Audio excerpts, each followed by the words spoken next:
Juste un petit rappel les amis pour vous dire que toutes mes vidéos sont aussi disponibles en podcast sur toutes les plateformes d'écoute.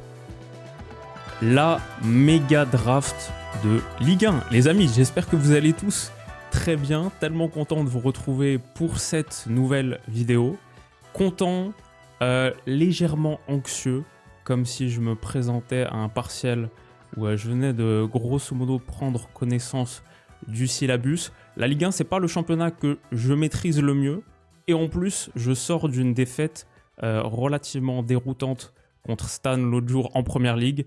En même temps, j'étais un peu maso. J'ai pris Stan pour l'APL, son championnat, celui qui maîtrise sur le bout des doigts. Et là, j'enchaîne en Ligue 1 avec l'expert numéro 1 de notre championnat. Scipion, comment ça va ? Salut Willow, merci beaucoup pour l'invitation. Écoute, ravi de pouvoir faire cette petite draft avec toi. On va voir si je vais te dire mon rang d'expert. Mais ce qui est bien, comme je te le disais en off, c'est que notre bonne vieille Ligue des Talents, il y a toujours des petites pépites à aller chercher. Si on prend pas les gros noms, on peut aller fouiller dans les clubs, on va dire intermédiaires ou du bas du classement. Alors les amis, vous connaissez déjà le concept. Méga draft. Donc on a un petit peu évolué par rapport à la saison dernière. Désormais, on compose un effectif, ou en tout cas 11 titulaires, 5 remplaçants. On a 16 pics chacun. Donc on est parti pour un bon moment. Ça va faire 32 joueurs sélectionnés. J'ai mon petit tableau Excel, j'ai Transfermarkt, j'ai FBref. Et j'ai surtout un monstre en face de moi auquel je vais proposer. On ne reçoit pas beaucoup d'invités nouveaux en général. C'est tellement un plaisir d'avoir quelqu'un de nouveau. Je me suis mis sur mon 31, j'ai sorti la belle porcelaine et je vais être un bon hôte, te proposer d'avoir soit le pick 1, soit les picks 2 et 3, comme tu veux. Je rappelle aussi pour les gens, on a 250 millions de budget, c'était 800 en Première Ligue. Bon, notre Ligue des Talents, c'est plus une ligue de scouting et de dénicher les pépites. Donc on a baissé le budget. 250 millions pour 16 joueurs. Est-ce que tu veux prendre le premier pick ou les picks 2 et 3 ? Ah, c'est déjà une belle stratégie parce qu'il y a un joueur que je veux absolument parce que je trouve que c'est un poste un peu sinistré en Ligue 1. Je vais prendre le premier pick parce que... Intéressant, très intéressant. Bon, 11 de Ligue 1 est basé sur ça et du coup, je vais choisir en latéral droit Achraf Hakimi.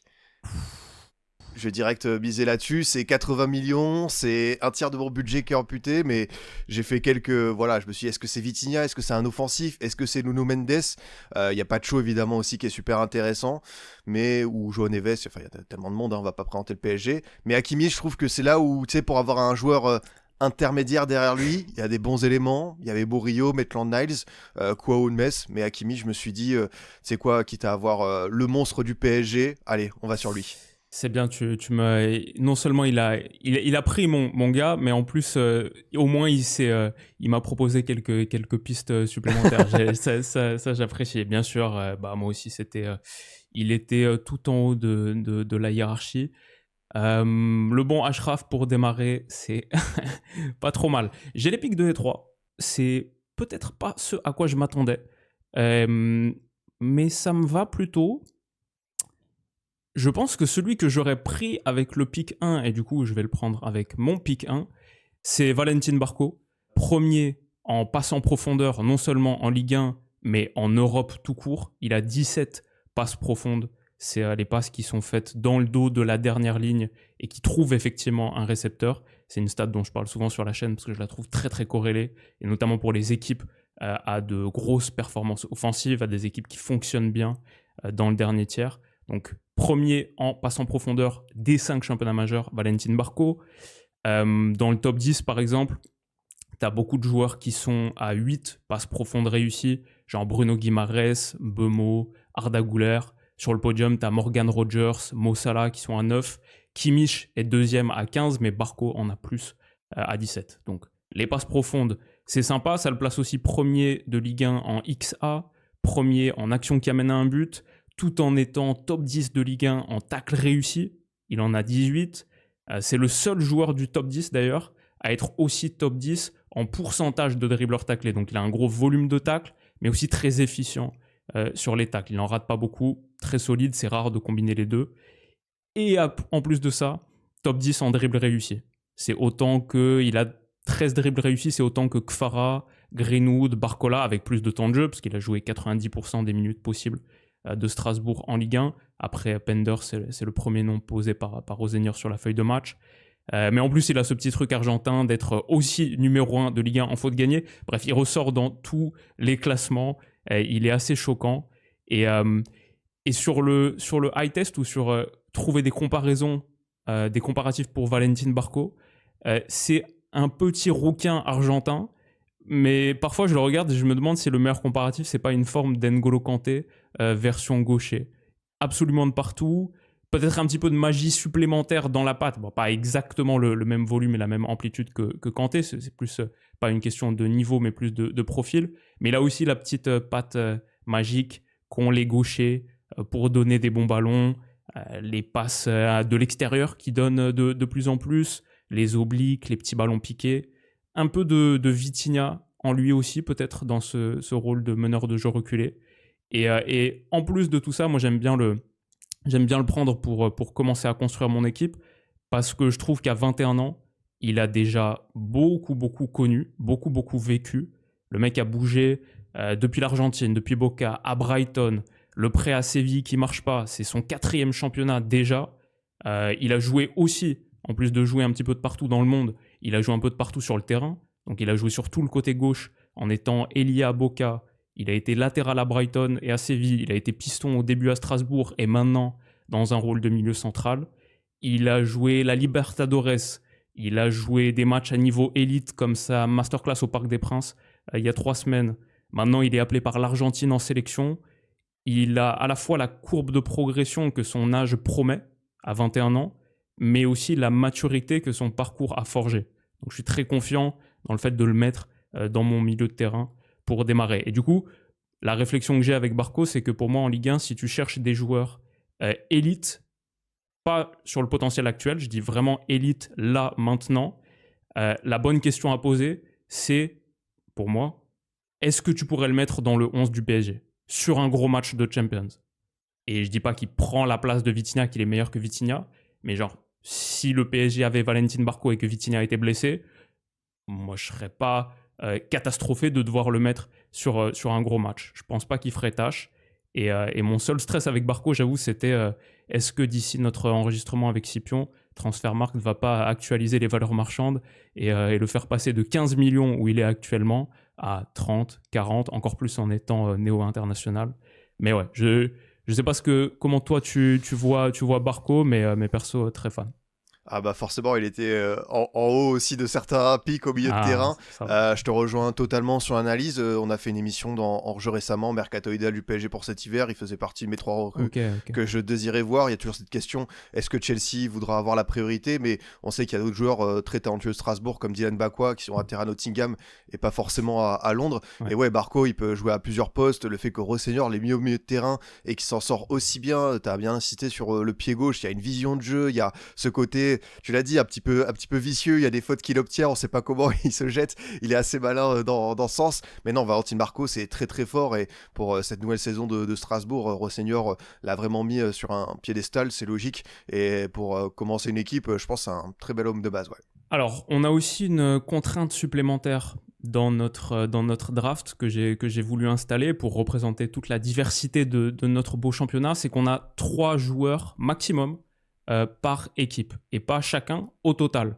Donc si Scipion ou moi on prend 3 joueurs de Strasbourg, l'autre peut pas en prendre. Et je vais pas dire que ça va orienter mon prochain choix, parce que non, mais c'est une contrainte supplémentaire à prendre en considération. Comme j'ai la chance d'avoir les pics 2 et 3 et après on passe à un pic chacun, donc c'est le seul double pic de la draft, je pense que pour mon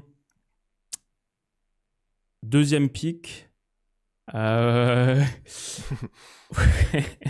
vas-y, je pense que je vais aller quand même sur Mason Greenwood. T'as pris Achraf Hakimi, il me faut une méga star, il me faut un mec qui est non seulement qui explose le plafond de mon équipe et le plafond de la Ligue 1 tout court, mais qui est aussi reliable, qui a un niveau de performance. Je sais ce que j'ai avec Mason Greenwood, c'est un des joueurs les plus chers de Ligue 1, 40 millions. Mais c'est actuellement le 2e top scorer avec 8 buts. Ça le place 5e des 5 majeurs. En gros, il est à égalité avec Esteban Le Paul et Igor Thiago de Brentford. Il n'y a que 4 joueurs dans les 5 championnats majeurs qui ont marqué plus de buts que Greenwood cette saison, dont un qui est en Ligue 1. La saison dernière, il était co-top scorer, bien sûr, avec Ousmane Dembélé. Dembélé a pris la lumière, mais Greenwood avait 21 buts, et 6 passes D aussi. Et ce que j'aime bien avec Greenwood, c'est le profil, les 2 pieds, et un tueur. Le mec surperforme ses XG chaque saison. Il est à plus 8 au total dans sa carrière, juste avec United. La saison dernière avec Marseille, il était à plus 4,7, déjà plus 1 cette saison. Et en plus, c'est un créateur. Donc non seulement il a 32 non-penalty expected goals en carrière, mais aussi 19 XA. Donc il a aussi un bon volume de création pour ses partenaires dans le dernier tiers. Je trouve que les 2 pieds, bien sûr, mais sa conduite très fluide, qui lui ouvre beaucoup d'espace, sa qualité de frappe pure dès le début à United. Je me souviens, dès les premiers matchs à United, on le voyait et on disait « Waouh, ok ». Un peu comme Rashford quand il a démarré. Il a peut-être des axes de progression ici, là et là, mais par contre, c'est un finisseur. Ça, il sait faire. Et je continue de le voir en Ligue 1, donc c'est pas le choix le plus révolutionnaire du monde. Mais Mason Greenwood en pique 2 pour moi. Ouais, bah, t'as bien raison, hein, il faut un offensif, il faut du lourd. Financièrement, il y a ceux du PSG, derrière ça reste, tu vois, quelqu'un qui te garantit des buts. Il y a des matchs où, tu vois, par exemple contre l'Atalanta, où il a essayé presque tout seul de renverser la table. Il y a cette passe assez incroyable pour Højbjerg qui a vraiment un angle dingue et qui met la main au-dessus. Donc non, Greenwood, pour une ligne d'attaque, je pense que ça te permet d'avoir une certitude. Et t'as bien rappelé le fait que ouais, c'était un joueur assez efficace quand même dans ce domaine. Et je trouve de plus en plus qu'il prend le jeu à son compte, qui fait d'excellentes passes, qui réussi à trouver de bonnes zones. T'as forcément Gouiri qui manque beaucoup, je trouve, à l'OM, parce que Gouiri, on a pu dire, c'est pas le 9 buteur, ok, mais dans le jeu, il te faisait tellement de bien. Et entre un Aubameyang, qui n'est plus un Aubame, voilà, qui a 37 ans, c'est logique, et un Robinho Vaz qui est encore dans la phase d'apprentissage, mais qui est un super jeune, c'est vrai que Greenwood, j'ai l'impression que c'est vraiment le numéro 1, en attendant que Paixão prenne un peu plus d'épaisseur et trouve d'autres alternatives à son jeu. Quel joueur est-ce que tu vas me voler avec ton deuxième pick ? Alors, c'est une bonne question. Je pense que je vais aller sur le buteur. Faut sécuriser quelqu'un. Okay. Et je crois que tu as parlé de quelques joueurs en Europe qui étaient au-dessus de Greenwood. Oui. Je pourrais pas prendre Kane, Mbappé, Haaland, dommage, hein, ça aurait été incroyable. Mais on va aller sur Joaquin Panicelli. Forcément, lui aussi, il y a un parcours comme Barco qui me plaît énormément. Du fait qu'il ait eu les croisés, que ce soit un joueur qui revienne de loin, qui soit allé en Ligue 2 espagnole, en Liga 2 pour s'expérimenter à Mirandes, qui a été prêté par Alaves, que Strasbourg a eu le coup d'œil pour faire venir, et il n'y a pas eu finalement trop de période d'adaptation.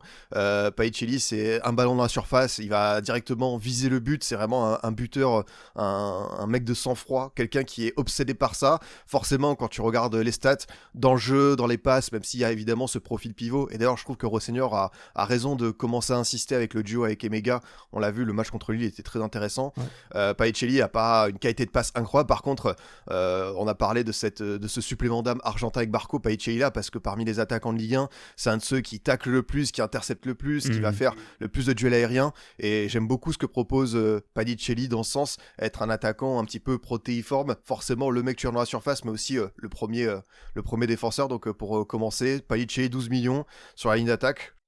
Oui, ouais, c'est clair, non, le ratio, le rapport qualité-prix est assez incroyable, et tu as totalement raison sur l'apport défensif.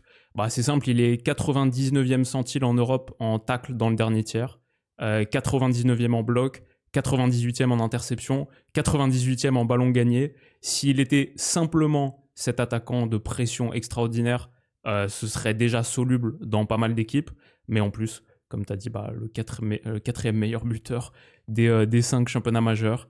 Notre top scorer, j'ai vu la petite vidéo à Strasbourg où Enciso va lui... Panicelli, il va lui donner son maillot avec désormais le badge TS au milieu. Très sympa, bonne ambiance à Strasbourg. Et ma question avec Panicelli, c'est donc là, il a été appelé avec l'Argentine pour le rassemblement international, avec Barco aussi. Est-ce qu'il peut se faire une place pour le mondial ? Et comment va jouer l'Argentine ? Parce que ils ont Julián Alvarez, ils ont Lautaro Martinez, deux mecs qui sont assez confortablement installés dans la hiérarchie devant Panicelli. Et Scaloni, récemment, 4-4-2, 4-2-2-2, avec Messi qui occupe une des positions axiales. C'est très rare qu'ils jouent à 2 pointes. Ils l'ont fait une fois contre le Venezuela, quand Messi était out, et c'était Alvarez Martinez.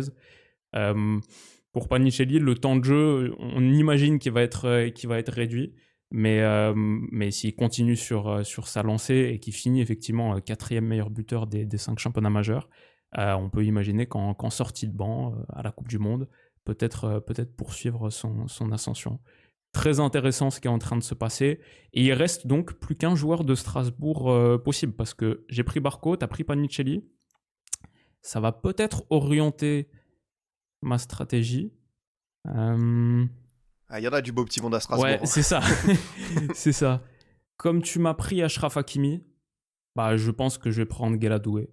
Je l'envoyais déjà au Paris Saint-Germain mercato estival pour être avec son ref solide, la passe progressive, les dribbles progressifs. T'apportes énormément de choses dans son couloir. Et j'ai envie de fermer la possibilité Strasbourg. Et donc, je pense Gueladoué comme pick 3 pour moi. Bon on va faire un 11 sans Diego Moreira, sans Mamadou Sarr, sans Enciso, sans Penders, exactement. Mais ce qui est bien avec Gueladoué, c'est vraiment la courbe de progression. Forcément, à Rennes, il y avait Désiré, qui était le talent de l'académie, qui était au-dessus. Mais Gueladoué, c'était le jeune intéressant. Mais tu vois, tu te disais jusqu'où il peut aller. Et dès qu'il arrive à Strasbourg, je trouve qu'il s'est passé un truc. C'est là où Rosseigneur, c'est quand même un coach super intéressant. C'est que dans ce projet où on sait qu'il peut des fois marcher sur des braises, c'est pas évident de faire la jonction, les critiques, la pression des supporters, de certains ultras. Et en vrai, là, ce qu'il a réussi à faire avec Gueladoué, le mec est passé d'un jeune intéressant à ce serait une alternative super crédible à Hakimi en tant que doublure au PSG. Donc non, t'as raison d'aller le chercher. Et je sais qu'il va faire normalement la CAN avec la Côte d'Ivoire. Et pareil pour les éléphants, c'est un super joueur à récupérer. Ouais, c'est clair. Je vais peut-être aller sur un poste qu'il faut forcément sécuriser. Je vais aller sur le gardien de but. Et je vais aller sur un joueur qui a une valeur marchande. C'est un peu comme Barco, elle n'a pas explosé, c'est génial. C'est Romary Serre du RC Lens. Merci à Jean-Loup Leca, à Pierre Sage, à Régis Görtner, à tous ceux qui l'encadrent, que ce soit en tant que doublure de gardien, le coach ou le directeur sportif, parce que c'est un jeune gardien prometteur. Il avait fait de belles saisons en National à Dijon et au Resta en Ligue 2, mais passer le cap d'aller en Ligue 1, de devenir titulaire, d'être dans une équipe ambitieuse et de pas se louper, même si on peut comprendre que pour un jeune joueur, encore plus un gardien, il peut avoir des erreurs, voire des micro-détails à peaufiner. Et franchement, sur le premier tiers de la saison, ce qu'il a réussi à faire en termes de dégager la sérénité, un bon jeu au pied, des gestes décisifs, même si c'était en fin de match, tu vois, le penalty arrêté sur Ansu Fati, c'est pas un hasard, c'est un gardien qui est plein de confiance avec juste derrière Joey Leca en bon ancien qui lui donne la petite consigne sur où est-ce qu'il faut plonger. Donc non, Romary Serre, 20 ans, 5 millions d'euros de valeur marchande. Il y a de très bons gardiens en Ligue 1, on a de la chance. Mais lui, pour le coup, il y a une explosion d'un coup. Quelqu'un qui saute aux yeux, il y a une concurrence avec Guillaume Rest au niveau des espoirs, et puis pourquoi pas plus tard aller en A. Donc Romary Serre à Lens, c'est un immense coup de cœur. Ouais, c'était, je pense que ça allait être mon pic aussi. 5 millions, c'est tellement de la bonne valeur.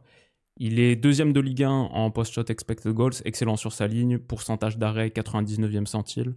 Élu Lensois du mois d'octobre, j'ai vu. Ils ont pourtant pas mal de choix, parce qu'ils ont fait beaucoup de très très bonnes prises cet été. Franchement, le mercato de l'ECA, assez impressionnant. Très très bon boulot qu'ils ont fait. Et une des équipes assez fantastiques du début de saison. Donc, excellent pic. Lens, je pense qu'on va atteindre notre quota de Lensois sur cette vidéo. Et je vais prendre un défenseur central. Je pense qu'il faut qu'il tombe assez vite. Je sais que tu en es assez fan.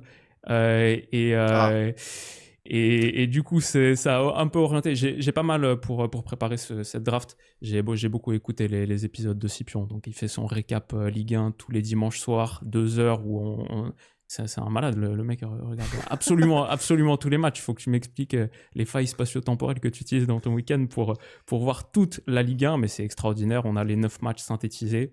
Et bon... Tu vas du côté du Rosanne Pork ? Oui. Ah voilà, bon, je me disais, au moins on va crever l'abcès. Voilà, c'est ça. Désolé, mais effectivement, Jérémy Jacquet, une des révélations du début de saison en Ligue 1, 12 millions pour un central qui est amené à aller à l'étage supérieur assez vite, je pense. 83e centile en tacle, 96e en interception et 84e en dribble. Un profil déjà complet, mais quelque chose que je trouve assez fort vu son jeune âge, 20 ans, c'est qu'il est un défenseur central chien. il y a ce truc de Michael Cox, les centraux chiens, les centraux chats. Les meilleures charnières sont toujours celles qui associent les deux. Un mec plus dans l'anticipation, un peu plus protection dans le dos de la ligne, et un autre plus dans l'agressivité qui va au contact sur les passes progressives adverses. Et à 20 ans, c'est rare de montrer, je trouve, autant de caractère et d'être autant un chien. Et je dirais surtout, la nouvelle école de défenseurs centraux, tu vois beaucoup plus des chats, entre guillemets. Donc j'aime beaucoup ça dans son profil. Je suis assez surpris de voir que selon Transfermarkt ou FBref, il mesure que 1m88. Parce que quand je le vois sur le terrain, j'ai l'impression de voir Kevin Durant. Il a des jambes, je crois, hyper longues. Ou peut-être le short est très remonté ou quoi, mais il me dégage l'impression d'une araignée, la fourmi, pas la fourmi atomique, la fourmi KD, quoi. Et assez extraordinaire le profil. À 20 ans, il est déjà pisté par des grands clubs, on l'envoie un petit peu de partout. Encore un bijou que nous a sorti Rennes. Et pour 12 millions, je suis très content de l'installer sur mon axe droit, Jérémy Jacquet. Ah non, t'as pris un de mes chouchous, je viens d'aller vérifier sur le site du Stade Rennais, il est bien 1m88 et c'est vrai qu'on a l'impression qu'avec ce qu'il dégage comme stature, on peut lui donner quelques centimètres de plus. Ouais. Mais il y a eu un très bon move du Stade Rennais de le rappeler lors de son prêt à Clermont, à un moment donné où le club était en train de vaciller, qui avait enchaîné Stéphane, Sampaoli avant qu'Habib Beye arrive. Et ça a été vraiment un des hommes de base d'Habib Beye pour la reconstruction du Stade Rennais. Et c'est vrai que c'est le genre de joueur qui sort de la formation française et rennaise où tu sais que ça va aller assez haut. C'est quel club va le récupérer. Ça paraît d'Arsenal, je pense qu'ils sont quand même bien armés en termes de centrale. Mais je peux comprendre la tentation en même temps parce que c'est le genre de joueur où tu te dis si j'y vais pas, il y en a tellement qui vont y aller. Pour le PSG, ce serait super intéressant. Pour un certain club de la Catalogne qui a peut-être besoin de renforts défensifs, avoir le prix. Mais c'est vrai que tu te dis que parmi les équipes qui sont top 5 en Europe, tu peux lui trouver une petite place à peu près partout. Mon pick 4, j'ai pas de milieu de terrain encore. Je vais aller du coup sur un joueur dans ce secteur-là. Il a 30 millions sur Transfermarkt. Pareil, en termes de promesses d'avenir, c'est incroyable, génial. Je vais aller sur Ayoub Boadi, forcément le Lillois. Cette fameuse génération 2007 qui enchante tout le monde, toi, moi, les suiveurs du foot. Et Boadi, je lui vois en plus de plus en plus de responsabilités dans le jeu. C'est quelqu'un qui n'hésite plus à se projeter. Il lui manque encore peut-être un petit peu de qualité dans la frappe, dans les intentions. Pourtant, il essaye, mais je pense que c'est sa prochaine étape pour arriver parmi le très haut du panier. Mais sur ce qu'il a fait depuis 2 ans au LOSC, quand il a démarré en Conference League contre Klaasvik, il avait 15 ans, ça reste un joueur assez fabuleux. J'aimerais bien que l'équipe de France puisse le sécuriser. Je sais que le Maroc est très chaud, que ça peut peut-être se décanter pour la CAN ou la Coupe du Monde. Mais ouais, ça fait partie de ces joueurs qui forcément font partie un petit peu du patrimoine de la Ligue des Talents. Et pareil, on est un petit peu curieux de savoir où est-ce qu'il va aller l'année prochaine.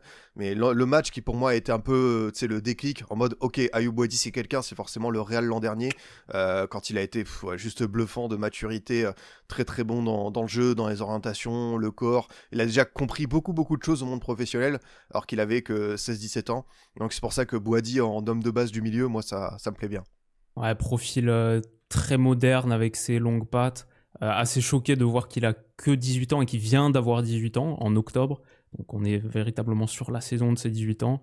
Et le mec a déjà des références niveau... il a joué un 8e de finale de Ligue des Champions, aller-retour, les 2 matchs titulaires. C'est assez hardcore. Donc effectivement, top prospect. Espérons que Lille le garde encore un petit moment pour continuer de le développer. Je pense, aller aussi sur un Lillois. Alors, je ne sais pas si c'est tôt pour le prendre dans la draft, parce que c'est seulement mon 5e pick, c'est le 9e pick au total. Il a très peu joué, mais en vrai, je suis assez choqué par ce que je vois. C'est Hamza Igaman. Je suis prêt à le mettre 9 titulaire de mon équipe, je pense. Les stats par 90 sont assez absurdes pour Igaman. Sur les 365 derniers jours, en mixant, grosso modo, c'est Lille et l'Europa League avec les Rangers. Il est 99e centile en but sans penalty, 96e en action qui amène à un tir, 95e en passe progressive, 96e en portée. Donc là, on vient de parler de tir passe, dribble. Assez hardcore pour un offensif. 99e en dribble réussi, il en passe 3 par match. 94e en tacle aussi. Et dans le premier quart, en interception, en duel aérien remporté. Enfin, c'est vraiment un mec qui explose sur les stats avancées. Tous les scouts l'ont dans le radar, forcément, sur ce qui rapporte par 90. A assez peu joué dans ce Lille-là pour l'instant, mais tu es obligé de te dire que son rôle de titulaire, il faut que ça arrive bientôt, je pense, parce que ce qu'il montre, c'est beaucoup trop fort pour être juste un remplaçant. Techniquement, il est tellement à l'aise. J'ai vu quelques highlights passer sur Twitter, une prise de balle contre l'Étoile Rouge de Belgrade pour s'amener à il finit pas l'action, mais c'est talon lobé par-dessus la dernière ligne, assez violent. Un flip-flap contre Angers, qui était un des gestes de la semaine. Et j'ai vu un petit jeu avec la sélection marocaine, parce qu'il est désormais international marocain. Je crois qu'il a 5 caps, 2 buts déjà. Et c'est un petit jeu à l'entraînement où il enchaîne 3 jongles avec ses coéquipiers, genre le jeu où tu dois éliminer tes potes en leur envoyant des ballons un petit peu des ballons traîtres, et il envoie 3 jongles d'affilée avec 3 gestes très différents, très forts. Je le trouve assez extraordinaire. Il a seulement 2 titularisations cette saison en Ligue 1 après 11 journées, mais à chaque fois qu'il joue, c'est assez violent, et on l'a vu en Europe où là il a plus de temps. Donc ouais, peut-être tôt. Je ne sais pas si tu l'aurais pris là dans les 10 premiers pics, on va dire, surtout que tu as déjà pris Panicelli. Donc peut-être j'ai fait une bêtise, mais il m'a tellement tapé dans l'œil que je voulais le sécuriser. Non, je peux comprendre le coup de cœur et l'envie de le sécuriser. Moi, je pense qu'il était dans mes remplaçants. Je fais comme du Pep Genesio. Mais évidemment, c'est un joueur qui est appelé à faire de très grandes choses. Et justement, le coach lillois, dans cette période qui a été un peu pas simple pour le LOSC en termes de production de jeu, en termes de résultats par moment, il a dit voilà, il faudrait que les autres s'inspirent un petit peu de cette folie, de cette part d'instinct que dégage Gigaman. Et je le comprends parce qu'il y a des gestes, il y a des trucs où c'est pas hasard, tu vois, si la Ligue 1, les comptes officiels s'abusent à l'appeler le R9 marocain, parce qu'il y a des actions comme à Lorient où tu vois, il prend la balle, il dribble 2-3 mecs, il va marquer, et c'est des choses qu'on voit de plus en plus rarement dans le foot moderne.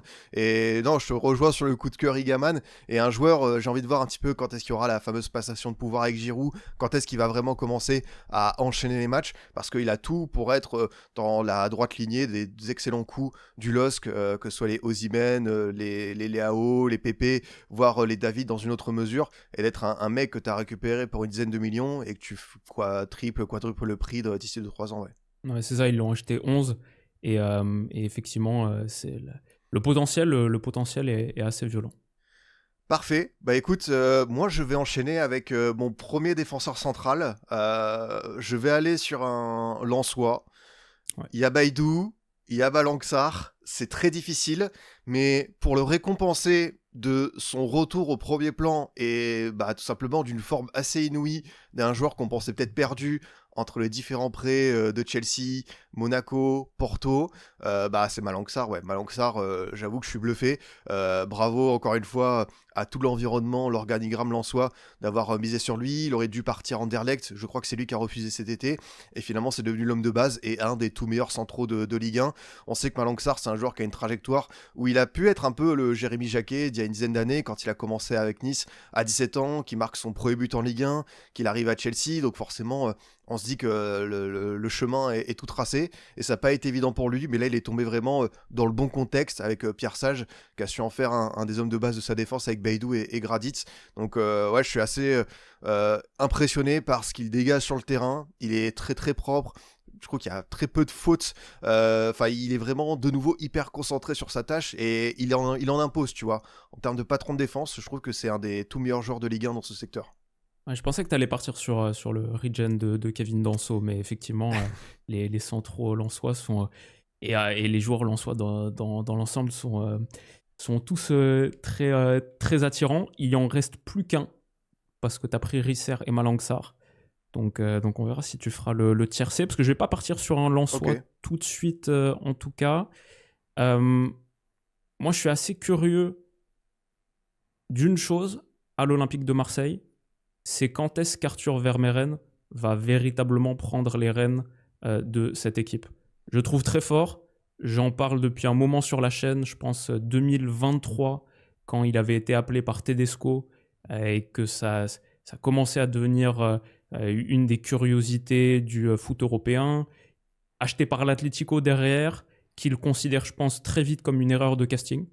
J'ai pas trop compris le passage à l'Atleti où il est pris au mercato hivernal, il joue 5 matchs, 160 minutes et est directement prêté à Leipzig, même vendu à Leipzig. Et en plus, je crois le premier match, il est titulaire 45 minutes et tout de suite sorti à la mi-temps. Je crois que Cholo a dit non, Vermeeren, c'est pas pour moi. Donc vraiment prise de décision assez forte et rapide de l'Athletic. Il avait quand même acheté 30 millions. À Leipzig, il a pas mal joué, mais j'ai pas vu trop ce que ça a donné. J'imagine que s'il est prêté avec option d'achat à l'Olympique de Marseille, c'est ils sont pas méga convaincus. Et à Marseille, jusqu'à fin octobre, il avait joué que 17 minutes de Ligue 1. Mais moi, au week-end dernier, j'ai regardé OM Brest. Et l'enchaînement OM Brest, après avoir vu OM Atalanta, en fait, la solution, je pense, elle est au moins en partie là pour l'animation de Marseille. J'ai vu Højbjerg O'Reilly contre l'Atalanta rendre 2 joueurs que j'estime en plus par ailleurs sur leur qualité individuelle, mais je les ai vus rendre des ballons à la construction, c'était un peu lunaire, alors que Vermeeren, il t'apporte tellement de liant, de qualité. Je pense que le plafond est assez élevé. Il faut voir s'il trouve la continuité, et je paye un petit tarif Olympique de Marseille parce qu'il est à 22 millions, donc c'est mon deuxième joueur le plus cher pour l'instant. Mais quand j'ai vu ce match et le bagage que j'avais sur Vermeeren il y a quelques années, je me dis qu'il ne doit pas sortir du 11 et que Marseille doit bâtir là-dessus. En tout cas, moi je bâtis là-dessus et je construis un double pivot pour l'instant, Barco-Vermeeren. Ah, c'est propre, hein. Franchement, c'est pas mal du tout, hein. C'est vrai qu'à l'OM, il ne reste plus qu'un joueur, Ouais. donc ça va être assez intéressant, ça peut orienter certaines choses, mais ouais, Vermaelen, je suis d'accord avec toi. Il a un peu comme ton autre choix du milieu de terrain, Barco, une trajectoire assez express, où il a fait déjà pas mal de clubs, de mouvements, Ouais. il lui a manqué un peu de stabilité, du temps de jeu, mais à l'OM, je trouve qu'il y a eu ce match contre l'Ajax, même si c'est évidemment un Ajax en perdition, mais on a vu vraiment une qualité au milieu de terrain, il te bonifie beaucoup de ballons, il a cette vision, je trouve que Højbjerg est meilleur aussi à ses côtés, que c'est vraiment une belle complémentarité. J'espère que De Zerbi va s'appuyer là-dessus pour les derniers matchs de LDC pour essayer d'aller chercher cette place de barrage qui va quand même être difficile. Mais en Ligue 1, oui, c'est un milieu évidemment supérieur et ça fait plaisir pour lui parce que je sais qu'il y a beaucoup de Belges qui étaient chauds quand il est parti d'Antwerp. Voilà, c'était un petit peu la pépite et pourtant Leipzig, je pouvais dire que c'était le club tremplin idéal. Ouais. Voilà, c'est certains parcours de jeunes joueurs, il faut des fois passer par d'autres cases et la case Olympique de Marseille, je trouve qu'elle est plutôt bienvenue. Je sais pas quelle sera la suite pour lui par rapport au prêt, est-ce qu'il y aura option d'achat ou pas, mais s'il pouvait rester un petit moment à Marseille et en Ligue 1, ce serait une excellente nouvelle, ouais. Ok, je suis à 119 millions pour l'instant avec 6 pics. Ton Achraf Hakimi, 80 millions, te place à 134 pour l'instant avec 5 joueurs. Il te reste 116 millions pour 11 noms, mais je te sais très très capable de nous dénicher des pépites. Eh bien écoute, on va aller sur qu'est-ce qu'il me faut. Il me manque des défenseurs, deux milieux, un ailier droit, un ailier gauche. On va peut-être aller sur l'ailier droit. On va placer un élément du Paris FC, forcément Ilan Kebal, qui fait un très très bon début de saison. Qui porte un petit peu l'attaque du PFC, qui est plein d'initiatives, parfois un petit peu trop, un peu le syndrome du sauveur, mais c'est normal parce qu'il a un talent fou et que si c'était pas lui, en attendant que Jebel se réadapte, que Crasso prenne un petit peu plus de confiance, que Bozey Simon, qui est un peu une déception sur ce début de saison, voilà, se réveille. Mais Ilan Kebal, il y a sa spéciale, il en a mis une contre l'OL, il en a mis une contre l'OM au Vélodrome dès la deuxième journée, qui a été un peu un match signature en mode les gars, je suis de retour en Ligue 1. C'est vrai qu'Ilan Kebal, il a ce visage un peu juvénile, mais il a 27 ans, il est passé par forcément Reims, où il y a cette interview avec Thierry Henry qui lui dit voilà, un jour peut-être comme Messi là qui vient de rentrer en jeu, peut-être ce sera toi que les gens applaudissent. Je pense que le talent, tout le monde est d'accord, mais voilà, il a dû patienter en Ligue 2, peut-être un petit peu trop, parce que je pense qu'il aurait pu faire du bien à pas mal d'équipes, mais tant mieux si le Paris FC a continué de miser sur lui, et pour ce promu un petit peu à part, c'est le joueur un peu plus. Donc moi je me dis qu'un Ilan Kebal qui a 10 millions, qui a déjà d'excellentes stats, qui est un joueur un peu frisson, ça me parle. Ouais, totalement. Bah écoute, j'espérais peut-être peut-être de manière illusoire de l'avoir sur mon banc dans des pics un petit peu plus tardifs, etc. Mais en vrai, quand j'ai commencé à préparer cette vidéo, c'était un des premiers noms que j'avais mis. 5 buts, 4 passes D, ça le place sur le podium de Ligue 1 en contribution décisive. 6e volume de tir, 3e en passe clé, 3e en passe progressive, 3e en action qui amène à un tir, 2e en passe en profondeur, juste derrière Barco, enfin avec une grosse distance par rapport à Barco, mais voilà. 5e en dribble réussi, 3e en portée dans la surface de réparation, 2e en faute provoquée aussi. Incroyable dans les stats. Le test visuel, bon, bah, on a vu le pied gauche magique, tu as parlé de sa spéciale qu'on a aussi encaissé nous, malheureusement. Mais il y a aussi ces passes, la passe cheville cassée là pour Moses Simon contre l'OM au Vélodrome, elle est violentissime et on sait qu'il a ce pied gauche magique. Donc lui aussi, sa trajectoire, elle est vraiment spéciale. Le mec a déjà 27 ans. Je me souviens à Reims, l'interview avec Thierry Henry, effectivement, et il avait déjà 23 ans à l'époque. Un late bloomer complet, mais ça l'a rendu beaucoup plus fort mentalement. Et j'ai écouté son interview, je crois que c'était avec les gars de Téléfoot. Ils ont fait 15 minutes là sur YouTube. Beaucoup de maturité, beaucoup de maturité. Il dit qu'il a enfin trouvé son club avec le Paris FC. Lui, le Marseillais en plus, c'est marrant, mais il dit j'ai enfin trouvé de la continuité. Moi, jusque-là, j'avais jamais fait plus d'1 an dans le même club, beaucoup de prêts, etc. Et là, 4 ans à Paris, de la continuité trouvée et le potentiel de devenir un des joueurs historique ou on va dire proto-historique de son club. On ne sait pas quelle trajectoire va prendre le Paris FC, mais si c'est l'explosion, si c'est des mercatos de plus en plus conséquents, malgré ça, il peut être un des joueurs qui persiste pendant un moment. Je sais pas, comme c'est pas une bonne comparaison parce que c'est pas du tout le même type de joueur, mais comme Jallet qui est resté pendant longtemps quand le Paris Saint-Germain a changé de dimension, lui, il est resté accroché encore 2-3 années supplémentaires. Bon, Kebal, c'est un offensif et il a déjà 27 ans, mais je trouve que son style est assez peu périssable. Donc peut-être, même si le Paris FC devient un club qui challenge pour l'Europe, etc., avec des gros moyens investis, je le vois encore continuer à tirer son épingle du jeu. Et juste très très beau joueur, bonne mentalité, j'aurais beaucoup aimé l'avoir. Je suis déçu. Du coup, je pense que je peux pas te laisser avoir la paire avec l'autre Marseillais du Paris FC. Je vais continuer de densifier mon entrejeu et prendre Maxime Lopez. Je trouve que le duo ensemble, non seulement voilà, les deux sudistes de Paris, mais en plus, ils s'entendent super bien en dehors du terrain, je l'ai vu, mais sur le terrain aussi. Beaucoup de moments où ils échangent, des doubles 1-2 très soyeux. Ils se trouvent les yeux fermés. Et Maxime Lopez, même si je le sors de son duo avec Kebal, deuxième en ballon touché cette saison en Ligue 1, juste derrière Vitinha, c'est grâce à lui, en bonne partie grâce à lui, que le Paris FC peut avoir ce projet de jeu accès-possession, où ils sont à 5e volume de possession du championnat.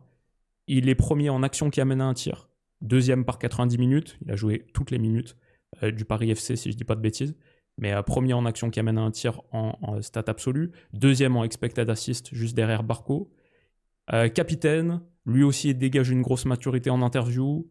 Je ne peux pas faire Kebal Lopez, mais en faisant Barco Lopez, j'ai un entrejeu potentiellement très très joueur et j'aime bien cette association méga technique et j'aime beaucoup la mentalité de Maxime Lopez qui lui aussi encore dans la veine de ces joueurs qui vivent une résurgence et qui ont pas mal bourlingué, qui ont connu des choses très très différentes, qui vivent une carrière assez originale et riche et qui sont très intéressants à ce niveau-là.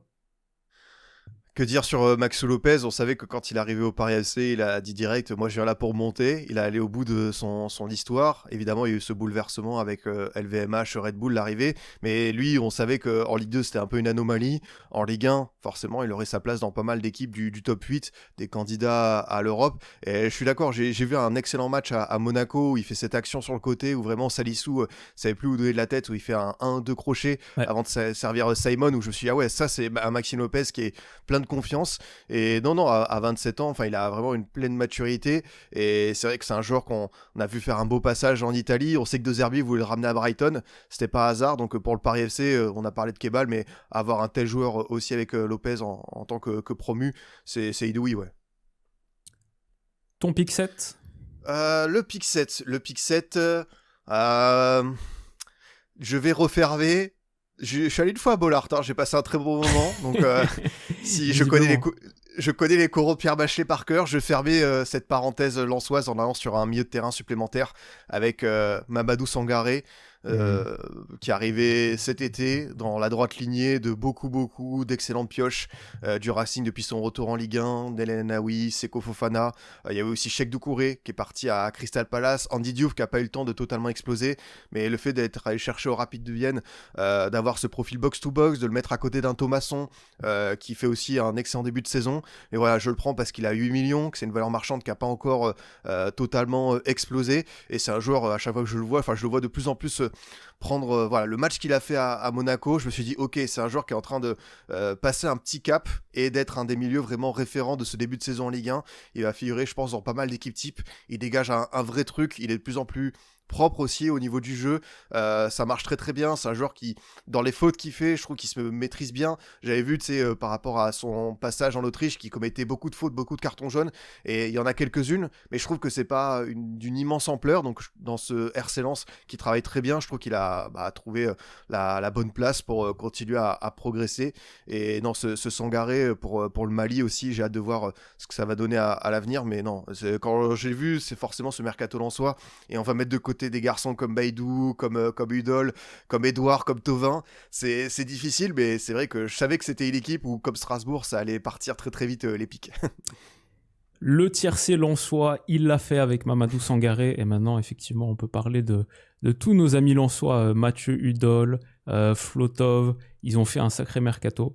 Ils se sont vraiment bien renforcés, et ça me fait plaisir pour Pierre Sage, que bien sûr je kiffais grave à l'OL. Je lui souhaitais le meilleur. Et il est en train de faire un gros taf avec une belle cellule de recrutement qu'il a bien équipée. C'est vraiment un beau projet. T'as 3 Lensois, j'ai 2 Marseillais. Est-ce que j'en prends un de plus?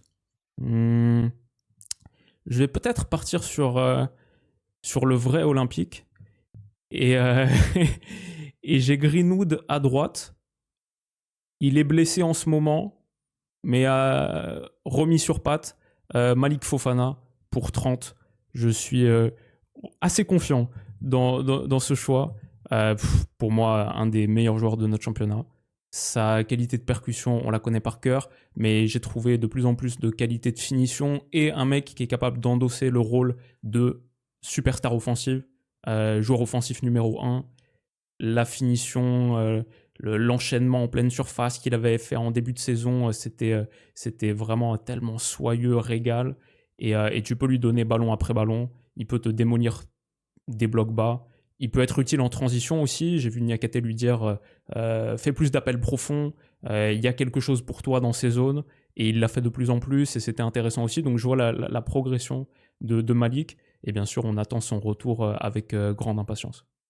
Donc, que dire de plus sur Fofana? C'est vrai que je pense que si tu allais pas sur ce tour-là, c'était le joueur que j'avais repéré pour mon... Vamos! T'as bien raison de l'avoir sécurisé, parce que c'est vraiment regrettable ce qui lui est arrivé avec ce tacle de Doucouré, mais dans cette attaque de l'OL qui est bien démunie, il y a certains joueurs qui se révèlent comme Moreira, mais pour le coup, c'est vrai que c'est un peu un talent supérieur. Mikotadze a été sacrifié. Si ça avait été lui, on se demande toujours ce qu'aurait donné peut-être la saison de l'OL. Mais c'est dommage parce que je voulais le voir sur une saison pleine. J'ai l'impression que c'est un joueur qui a quand même été un peu orphelin d'une perte d'un numéro 9 référent. Mais tout ce que tu as dit sur le potentiel, ce qu'il dégage, la vivacité, certains buts, comment il se les crée, se les procure. Ah ouais, bah Fofana, c'est un petit bijou, quoi. 155 millions au total pour moi après 8 pics. T'es à 152 toi. Et donc t'as pour l'instant, pour les gens qui nous écoutent en podcast, t'as Robin Risser dans les buts, t'as Achraf Hakimi à droite, t'as Malang Sarr en tant que défenseur central. Au milieu de terrain, Bouhaddi, Sangaré. Sur l'aile droite, Ilan Kebal. En pointe, Joaquin Panicelli. Ah, ça me parle bien, ça commence à prendre forme. Pour continuer, je fais un petit peu mon tour d'horizon des profils qui pourraient être intéressants. Je pense que je vais terminer ma défense centrale avec un joueur qui est pareil appelé à grandir, peut-être à retourner en Angleterre. C'est ce diable de Charlie Cresswell qui est bah, franchement, on sait que la cellule de scouting de Toulouse, depuis la remontée avec Damien Comolli, la data, c'est devenu un petit peu le credo premium. Même s'il est parti, on sait que ça continue à faire venir de bons petits joueurs, à miser sur la formation avec d'excellents jeunes. On a vu Camvo partir à Palace, il y a Metalli qui est en train de totalement exploser. Et Cresswell, ce qui m'a plu avec lui, c'est que forcément, en faisant venir de Leeds avec sa taille, c'est un monstre dans le domaine aérien, mais plus en plus, je le vois faire des choses au sol qui sont vraiment propres. Je lui vois, on sait que Dortmund voulait récupérer cet été après un an au TFC, ça m'étonne pas. C'est un joueur qui pourrait revenir en PL. Forcément, je me demande quel serait son rôle, mais ça reste jeune. Il a souvent été avec les espoirs anglais. Je pense qu'il va avoir un bon avenir en PL dans un club ambitieux. Tu vois, des clubs qui travaillent bien comme Bournemouth, Brentford, Aston Villa. S'il veut mettre un petit prix, je pense que ça pourrait être une aubaine pour eux. Et il y a un match qu'il a fait contre Rennes où vraiment... Enfin, la compilation, tu te demandes si c'est un attaquant ou un défenseur parce que en termes de qualité dans la surface, l'enchaînement pour tromper Samba, bah, y a beaucoup d'attaquants de Liga qui n'ont pas cette vivacité d'esprit. Donc c'est vrai que Cresswell, ça me plaît bien d'avoir, on va dire, un joueur expérimenté comme Malang Sarr qui revient bien et un joueur qui monte avec l'anglais du TEF. Ouais, un droitier, un gaucher. Tu as totalement raison sur sa projection dans la surface. Les stats le montrent très bien. Il est, pour les défenseurs centraux des 5 championnats majeurs, 99e centile, top 1%. En ballon touché dans la surface adverse, pas que les têtes. 99e en tir et en but aussi. Donc c'est un monstre aérien, on sait, 1m90. Mais ouais, sa projection dans la surface, c'est vraiment quelque chose. Il est 95e centile en duel aérien remporté. Donc un véritable tour de contrôle. J'ai vu, donc pour préparer un petit peu cette draft aussi, je suis allé réviser de partout. Il y a un mec sur Twitter, Adri Scout, qui fait des très bons threads sur les joueurs de Ligue 1, et il a fait un truc sur Charlie Cresswell où il montrait un match contre Ludovic Ajorc où il s'en tirait très très bien dans les airs face à une des références de Ligue 1 dans ce domaine, contre Mofi aussi dans le duel en 1 contre 1 où il résistait très bien physiquement. Donc effectivement, il semble programmé pour retourner en Première Ligue, pour aller en Première Ligue, lui l'anglais. Il a gagné l'Euro U21 effectivement cet été en jouant toutes les minutes avec l'Angleterre, donc ça aussi, ça l'a placé un peu dans les radars de l'APL.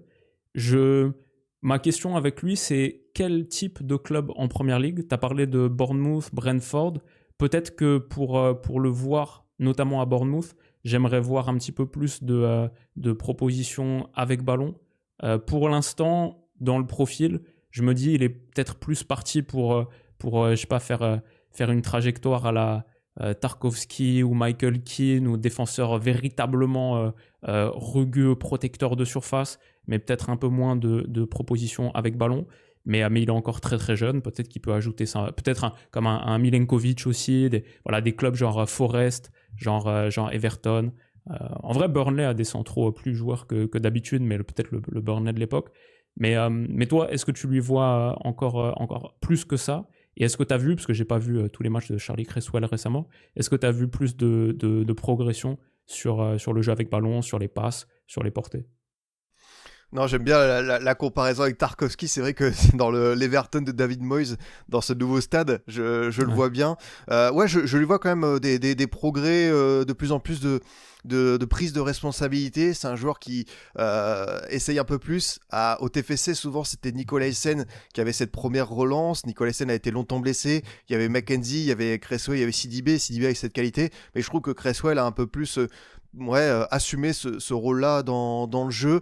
Et je pense qu'il peut encore aller plus haut. Tu l'as dit, est-ce que dans une équipe où c'est la base, hein, le Bournemouth d'Iraola, est-ce que ça peut matcher? Peut-être attendre encore un petit peu, mais si t'attends trop, est-ce qu'il n'y a pas un autre club de PL qui va y aller pour lui proposer un autre type de projet? Donc je pense que d'ici 2-3 ans, il peut être ce joueur capable de tout faire. Tu as parlé du défenseur chat et chien. Je pense qu'il pourra assumer ce rôle-là. Intéressant, intéressant. Ok, bah très cool. Ça lui fait effectivement une marge de progression et ça lui ouvre les portes de beaucoup plus de clubs. Effectivement, en première ligue, où il y a quand même beaucoup plus maintenant d'équipes très joueuses, notamment depuis la base arrière.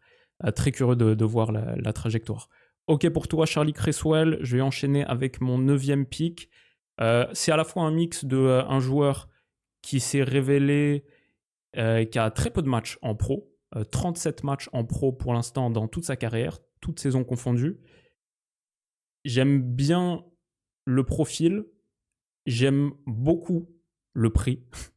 C'est Arsène Kouassi de Lorient pour 2 millions, plus un piston gauche, et beaucoup d'équipes en Ligue 1 jouent à 3.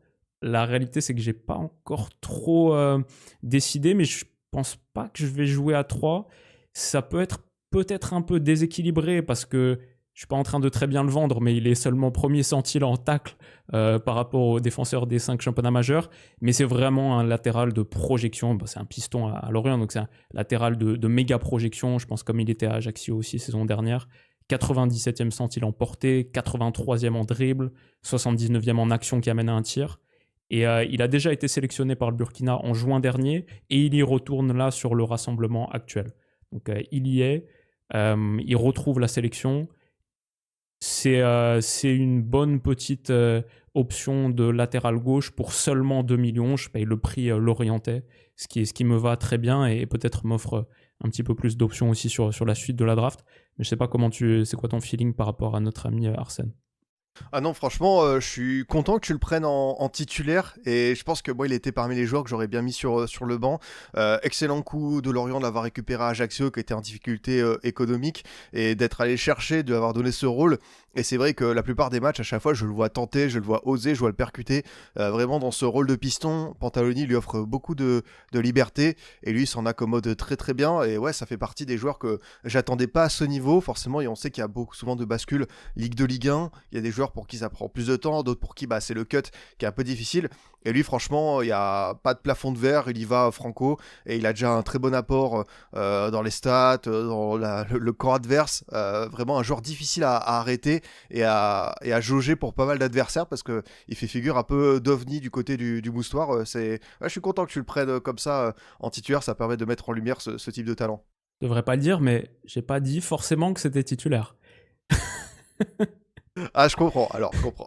Non, ça peut, je me laisse des options ouvertes pour le reste de la draft. Mais bon, on verra. En tout cas, je suis à 157 millions et il me reste 7 joueurs. Ça, moi, du coup, il me faut encore un latéral gauche, un milieu et un ailier gauche. Sur qui, où est-ce qu'on va pouvoir aller? Ce qui est bien, c'est qu'en Ligue 1, il y a toujours pas mal d'options. Je pense que pour le latéral gauche et terminer cette défense, je vais aller sur un joueur de tourne olympique, Tagliafico. Tu préfères l'avoir dans ton équipe que contre toi. C'est un joueur qui peut rendre un peu fou sur les fins de match, gagner du temps, mais au-delà de ça, c'est un joueur avec une qualité unique. Quand il se trouve dans la surface, même si c'est pas le plus grand, il arrive toujours à créer quelque chose. Il y a cette action contre le PSG où il touche le poteau avec Kang In-lee qui arrive par derrière. Non, c'est bien de la part de l'OL de l'avoir gardé dans ce moment trouble économiquement, que lui ait décidé de poursuivre l'aventure. Et je me suis dit que pour un prix moindre à ce poste-là, c'est quand même une super super garanti. Forcément, t'as l'alien Nuno Mendes qui éclate tout le monde, mais lui, pour le coup, derrière, je t'ai parlé de Metalli, il y a Udol forcément, Kwasi qui était une belle petite pioche, t'as forcément peut-être un Emerson du côté de l'OM, mais je trouve que Tagliafico, il combine beaucoup de paramètres d'atouts qui me plaisent bien pour compléter cette défense et avoir quelque chose d'assez homogène. Ouais, je suis d'accord. Et tu me forces un peu la main du coup en ayant pris un deuxième Lyonnais. C'est ça, on a Malik et Tagliafico. On C'est n'a ça. pas de troisième pour l'instant, donc je vais prendre le troisième. Honnêtement, j'avais pas mal de... c'est surprenant, tiens.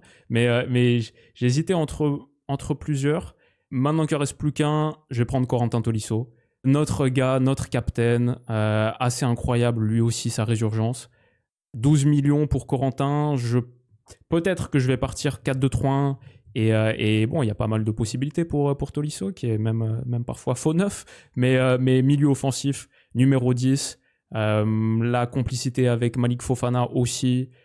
Je viens de me rendre compte que je ferme l'option Moussa Niakhaté, donc il va me falloir trouver un défenseur central gaucher pour mettre à côté de Jérémy Jacquet. Mais j'hésitais entre pas mal de monde à l'OL. J'avais aussi Pavel, bien sûr, dans cette position où j'adore le début de saison.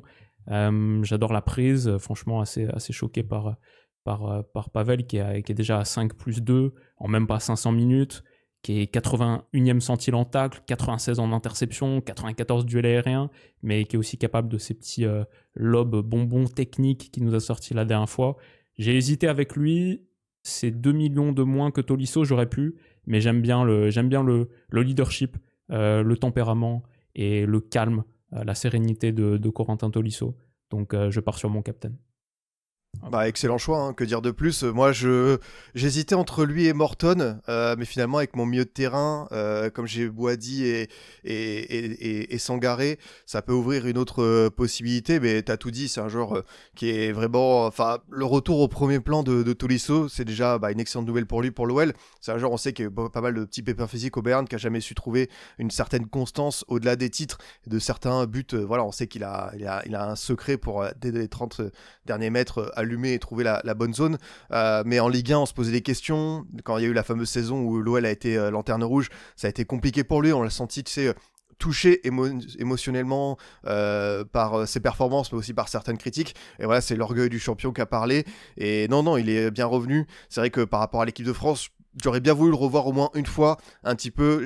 Après, je veux pas parler de récompense pour l'EDF, parce que c'est une sélection, je peux comprendre qu'il y a des critères primordiaux, mais tu vois, c'est un milieu de terrain où tu as eu quelques absents, quelques blessés. Tu vois, j'aime bien aussi tendre la main à certains joueurs pour leur dire, c'est vrai que tu as quand même fait un parcours de résilience qui est pas mal du tout, et ce Tolisso qui a eu plusieurs facettes différentes, moi j'aime bien son jeu, tu sais, son jeu aérien dans la surface, quoi. Enfin, c'est un mec qui sort tellement bien les coups dans ce domaine-là, donc excellent choix pour ton milieu. Est-ce qu'on est d'accord? Je suis à 170 millions d'euros. T'es à 170, ouais. Ok. Mais écoute, on va aller sur un petit craquage, même si c'est pas non plus un truc démentiel. Il va me rester un petit peu de marge pour compléter l'équipe, mais je vais aller pour terminer mon milieu de terrain sur Fabian Ruiz, parce que c'est 40 millions d'euros.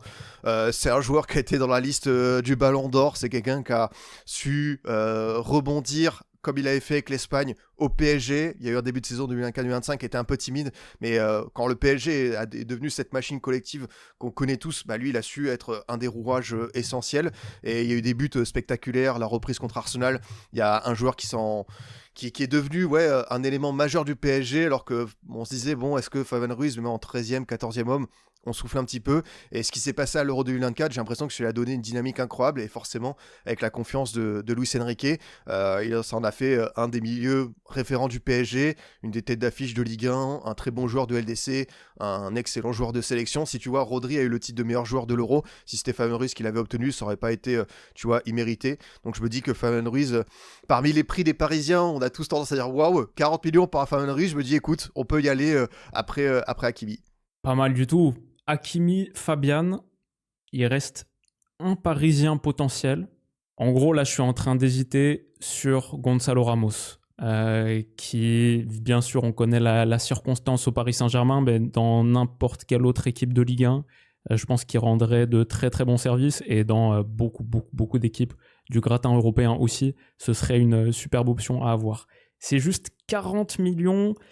un peu, peut-être juste au-dessus de ce que je suis prêt à mettre. J'aime bien avoir la possibilité, mais en même temps, au Paris Saint-Germain, en gros, si je claque pas à un moment un petit chèque sur quelqu'un, est-ce qu'il y a le risque qu'il me reste trop d'argent ensuite? On a fermé le dossier Lens, donc ça, c'est plus possible.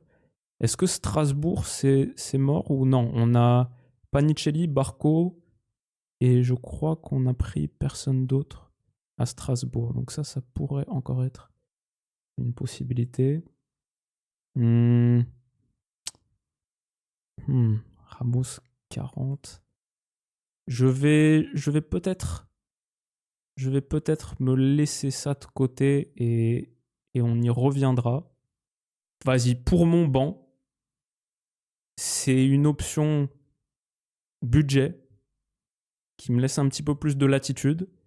Et peut-être que j'ai été marqué par son doublé l'autre jour et notamment l'enchaînement qu'il a réussi à entrer de surface pour pénétrer la finition frappe premier poteau que j'ai trouvé tellement hardcore, où parfois tu as des gestes, tu as des actions où tu as la sensation d'avoir tout compris et tu dis ok, bon, j'en ai assez vu, ce gars-là, c'est vraiment quelque chose et maintenant j'attends juste de voir l'explosion dans un contexte qui est jamais facile, avec beaucoup de concurrence et on verra ce que ça donne. Peut-être que dans quelques années on verra que c'est un choix que j'ai regretté, mais je pense pas. J'aime beaucoup le profil. Robinho Vaz pour 4. Ok, ouais. Bonne option de sortie de banc et moi je suis dans une ligue fantasy de NBA avec mes potes. Sur les derniers tours de draft, tu prends des flyers, des mecs où tu te dis ok, c'est un de mes derniers tours, je choisis, au pire ça marche pas, mais si ça marche, ça peut marcher très très fort et c'est un petit peu ce que je sens avec Robinho Vaz. Ce qui conclut Marseille. Donc j'étais en grande hésitation avec, en gros, mon délire, c'était Rouli. Rouli, oui ou non, pour 8 Oui, millions. c'est vrai. Ça, c'était le truc qui m'attirait le plus là, parce que j'ai encore besoin d'un gardien. Mais j'aime beaucoup l'ami Robinho. Ouais, bah t'as eu raison de le sécuriser. J'ai pas de Marseillais, mais je pense que pour le banc, c'était un des premiers noms que j'avais noté. Ouais. Donc excellent choix. Bah tu sais quoi, pour le banc, ouais, pour commencer à faire des petites économies, on va partir sur Attends, non, t'as terminé l'OL avec Tolisso. J'allais prendre Afonso Moreira. Oui, moi aussi je l'avais pour 0.4 et une bonne partie de ma strat reposait là-dessus aussi. Donc c'était très bonne option, je suis d'accord. 400 000 €, ça aurait été top. Mais effectivement, l'OL, on a Tolisso, t'as pris Tagliafico et j'avais pris Malik. Eh ouais, ça ferme une petite possibilité. Bah, tu sais quoi, on va aller sur un autre remplaçant, un club où on n'est pas allé encore et qui fait des choses. Ça m'épate, c'est forcément le SCO à Angers avec Sidiki Cherif. Vraiment. Je t'ai parlé un petit peu d'Alien d'OVNI, mais alors ce petit fait, et notamment le match au Vélodrome, le but où il résiste à la guerre, il chipe le ballon, il va au bout, un sentiment où il dégage une puissance, une vivacité, un truc assez propre à lui, où il va réussir à percuter, et au global ça permet de mettre en lumière ce que fait le SCO, parce que c'est un club qui n'est pas forcément le plus suivi de Ligue 1. Il leur arrivait plein de galères économiques, ils n'ont pu enregistrer aucune recrue même après le départ de Le Paul. Là ils ont pu faire Avinsby qui a un beaucoup un joueur libre. Je pense qu'au mercato hivernal ils vont pouvoir faire un petit peu de monde, mais que le SCO soit après une douzaine de journées hors de la zone rouge, en sachant qu'ils n'ont pas l'effectif le plus dingue de Ligue 1, et c'est bien parce que du coup il y a des jeunes joueurs qui ont des responsabilités un peu plus tôt, Prosper Peter, Sediki Cherif, t'as également d'autres joueurs comme Belkedim, comme Kourkoul, Mouton, etc.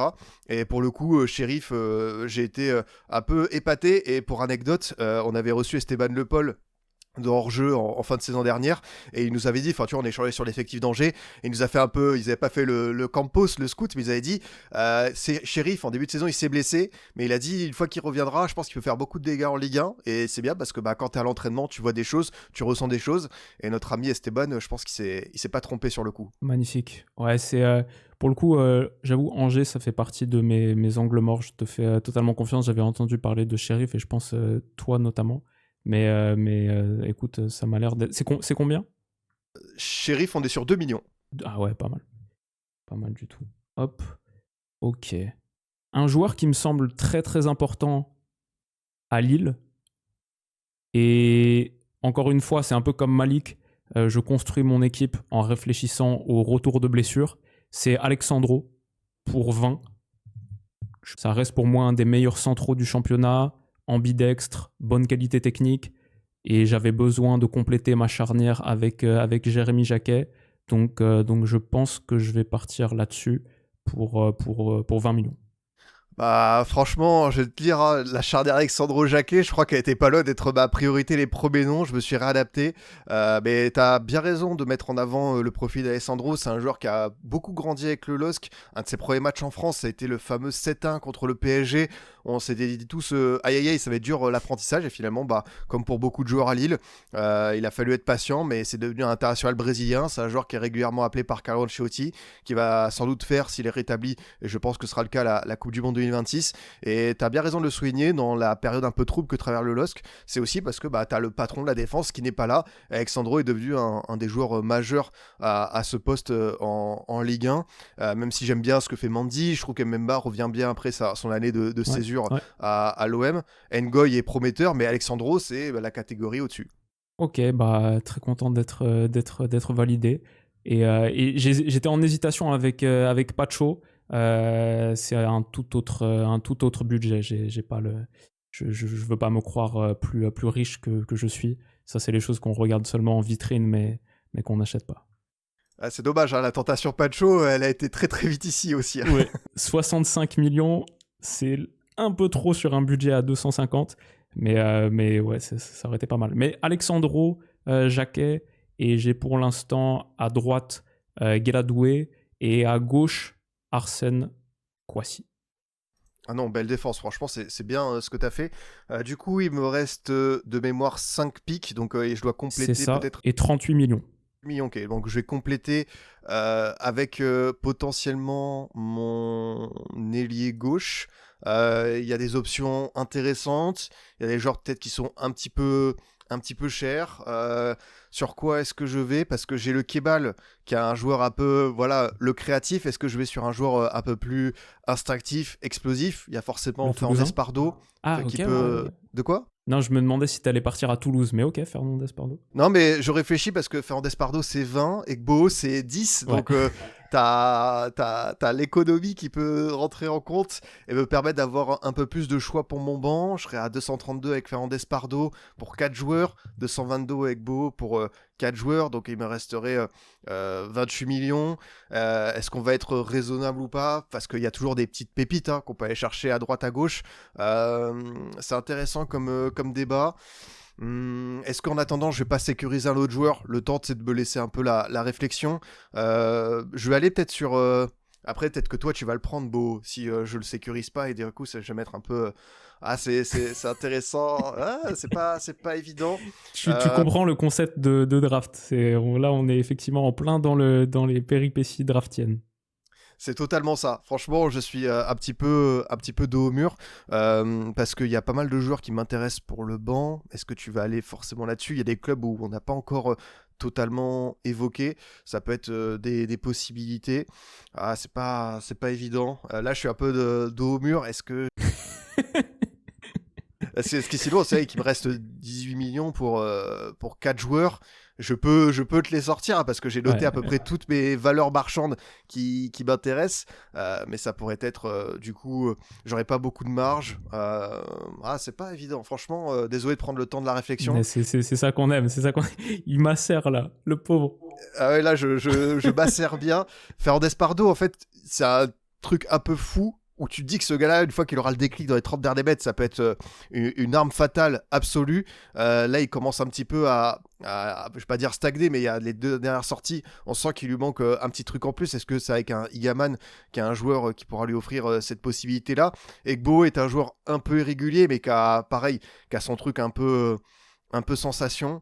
T'as pour combiner avec Kebal et Payecelli, qui me plairait bien. J'aurais 2 joueurs frissons sur les côtés, quoi qu'il arrive. Les deux sont les 2 leaders de Ligue 1 en portée progressive. Fernandez Pardo explose la concurrence à 65, Gbo est 2e à 45, Kouassi d'ailleurs, Arsène Kouassi est à égalité avec Gbo aussi à 45.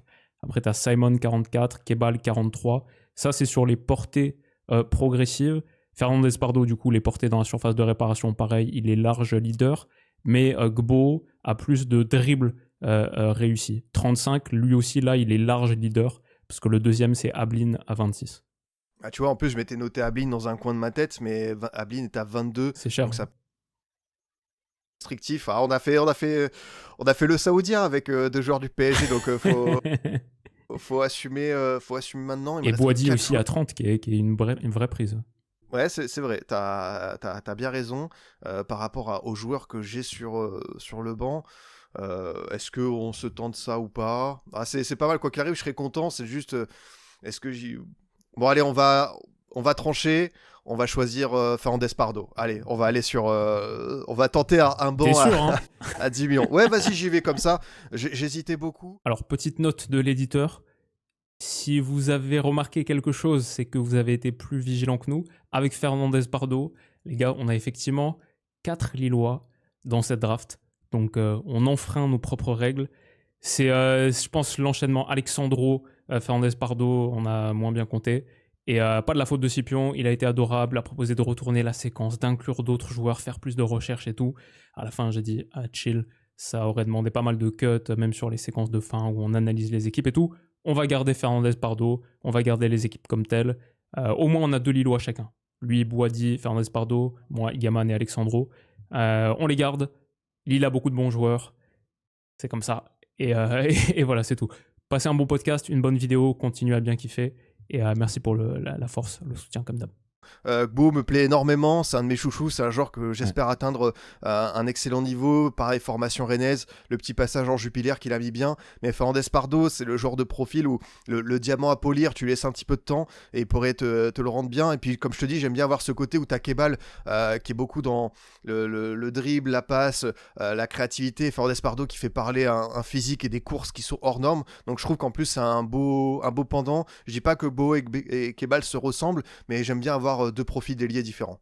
Ouais, bah, écoute, très bonne sélection. Je suis d'accord avec toi sur l'impact dernier tiers et peut-être le contexte lillois aussi un peu difficile récemment pour pleinement se mettre en valeur ou en tout cas trouver plus de link-up vraiment sur phase de réparation, des choses qui permettraient de stater encore un peu plus. Mais je sais qu'au-delà des chiffres que j'ai mentionnés là, pour beaucoup de scouts et d'analystes, il ressort très très haut sur plein de classements avancés. Il doit y avoir quelque chose chez ce gars. Sa valorisation, je trouve, est aussi un bon indice qu'il y a, comme tu as dit au départ, quelque chose à débloquer. Et si c'est débloqué, c'est un profil très, très spécial en plus, longiligne, très intéressant. Ok pour Fernandez Pardo. Il te reste donc 18 millions pour 4 joueurs, très jouables en Ligue 1, surtout avec ta connaissance. Je suis à 193. Pareil, il me reste 4 joueurs. Je vais clore le chapitre strasbourgeois parce qu'il me manque encore un gardien. Et je vais prendre Mike Penders, que j'aime beaucoup à la fois sur le shot stopping, disons qu'il est... Willow, ouais. Est-ce qu'on n'a pas terminé Strasbourg parce qu'on a Barco, Panicelli et Doué? Aïe aïe aïe. Désolé, je voulais pas te laisser commencer ta tirade. T'as tout à fait raison. Effectivement. En fait, on l'avait fermé dès les 3 premiers pics. Ok, c'est vrai. C'est vrai qu'on a... Je vais réfléchir à un gardien. Il va falloir que je réfléchisse à un gardien. J'avais 3 noms dans ma colonne des gardiens. Risser, Penders et Roulier. Marseille, c'est plus possible. Risser, tu l'as pris. Strasbourg, c'est plus possible. Bon, je vais nous trouver quelque chose. Je vais prendre un petit peu le temps d'y réfléchir. Je vais partir sur... Tu sais quoi, j'ai flirté avec cette idée pendant trop longtemps pour pas l'activer à la fin. Gonzalo Ramos pour 40. J'aime cette attaque. Ramos en pointe. Greenwood à droite. Malik Fofana à gauche. Je fais l'axe PLM et je pense effectivement que Ramos, le potentiel, il est visible pour tous. L'aspect super sub renforce encore un petit peu plus sa réputation. Là, sur cette saison, c'est intéressant ce registre, mais dans n'importe quel autre club de Ligue 1, c'est un gars avec du bagage international, Coupe du Monde, un vrai avant-centre finisseur, le domaine aérien, les buts clutch. Je suis assez content de le mettre. C'est mon plus gros craquage, c'est 40 millions, mais je suis assez content de le mettre dans mon axe. Ça porte mon total à 233. Il me restera 17 pour 3 joueurs, ce que je pense est jouable. Ah non, pas mal. Franchement, t'as raison. Et je me suis dit, en fait, tu prends Ramos pour le banc parce que justement, c'est le super sub ultime. Mais t'as aussi Gaman. T'as aussi Gaman qui est dans ce registre-là. Donc, pas évident Et de Vaz composer aussi, avec et ça. Robinho Vaz aussi, donc on a pas Et mal de... Robinho Vaz, c'est Ouais. vrai, c'est pas mal comme option. Bah écoute, je vais enchaîner avec. J'ai 18 millions pour 4 remplaçants. On va en utiliser 4 pour un des joueurs qui est en train de popper en Ligue 1, qui est pareil, une météorite, un joueur un peu waouh. Je vais pas dire que c'est Dado Bali, mais que ce gars-là, il a tellement de qualité. C'est un défenseur central de formation. Il est en train Métalli. de tout exploser en piston. Dayan Metali, Ouais. exactement, qui a été appelé avec les espoirs, qui a mis d'ailleurs un doublé contre les îles Féroé avec un but assez fantastique. Un joueur qui est en train de vraiment prendre la pleine mesure de son potentiel, de son talent. Il a eu un contrat qui a été prolongé jusqu'en 2029. Donc du côté Toulouse, on le blinde petit à petit. On a vu que Camvo avait fait une vingtaine de matchs en Ligue 1, était parti à Crystal Palace pour 25 millions. Metali pourrait suivre la même trajectoire. Et c'est un joueur, ce que j'aime bien avec lui, c'est que je me demande en fait quelles sont ses limites parce que on n'a pas un grand échantillon de matchs. On en a voilà une quinzaine entre les sélections de jeunes et la Ligue 1 sur ce début de saison. Mais il est tellement généreux. Il y a cette entrée, désolé Willow, mais contre l'OL au Parc OL où vraiment il a changé le match. Et c'est ce que j'aime chez les jeunes joueurs comme ça, des gamins de 19-20 ans qui prennent voilà, le jeu à leur compte, qui vont faire mal à leur vis-à-vis côté gauche du coup. Et Metali, comme je te dis, c'est un joueur qui est en plus formé en tant que défenseur central. Martinez Dovel a eu cette bonne idée, je pense avec son staff, de lui trouver ce registre différent côté gauche. Et aujourd'hui, c'est un des Toulousains qui me plaît le plus dans ce qu'il transmet sur le terrain. Excellente prise, je suis d'accord avec ça. Je l'avais aussi dans ma liste. Je suis en train de regarder un petit peu les gardiens. Euh, si, euh, si je fais si je fais Hervé Kofi, c'est une folie ou pas? Parce que sur les stats avancées, il ressort très très fort. Mais j'ai pas vu Angers cette saison. C'est pas du tout une folie parce que si à l'issue de voilà fin décembre il est dans l'équipe type de Ligue 1, ce sera pas usurpé. On sait que dans notre championnat il y a toujours de très bons gardiens. On a cité Rouli, Risser, il y a Lopez au FC Nantes qui fait de sacrés arrêts. Mais Hervé Kofi en fait il a grappillé un nombre de points assez important pour Angers et c'est l'histoire d'un mec qui a été mis de côté par Will Steele à Lens et dans les rares recrues que Angers a pu enregistrer, lui il fait un bénéfice fou. Donc il y a le prix, il y a les performances. Donc Hervé Kofi, crois-moi, franchement, c'est un très bon choix. Moi, il était juste derrière Risser. Il y avait Rouli qui était un peu plus cher, mais Hervé Kofi, il était pas loin d'être mon choix numéro 2. Donc t'as tout à fait raison. Ok, effectivement, merci, je suis rassuré. J'ai besoin là du consultant Scipion pour ces tout derniers pics.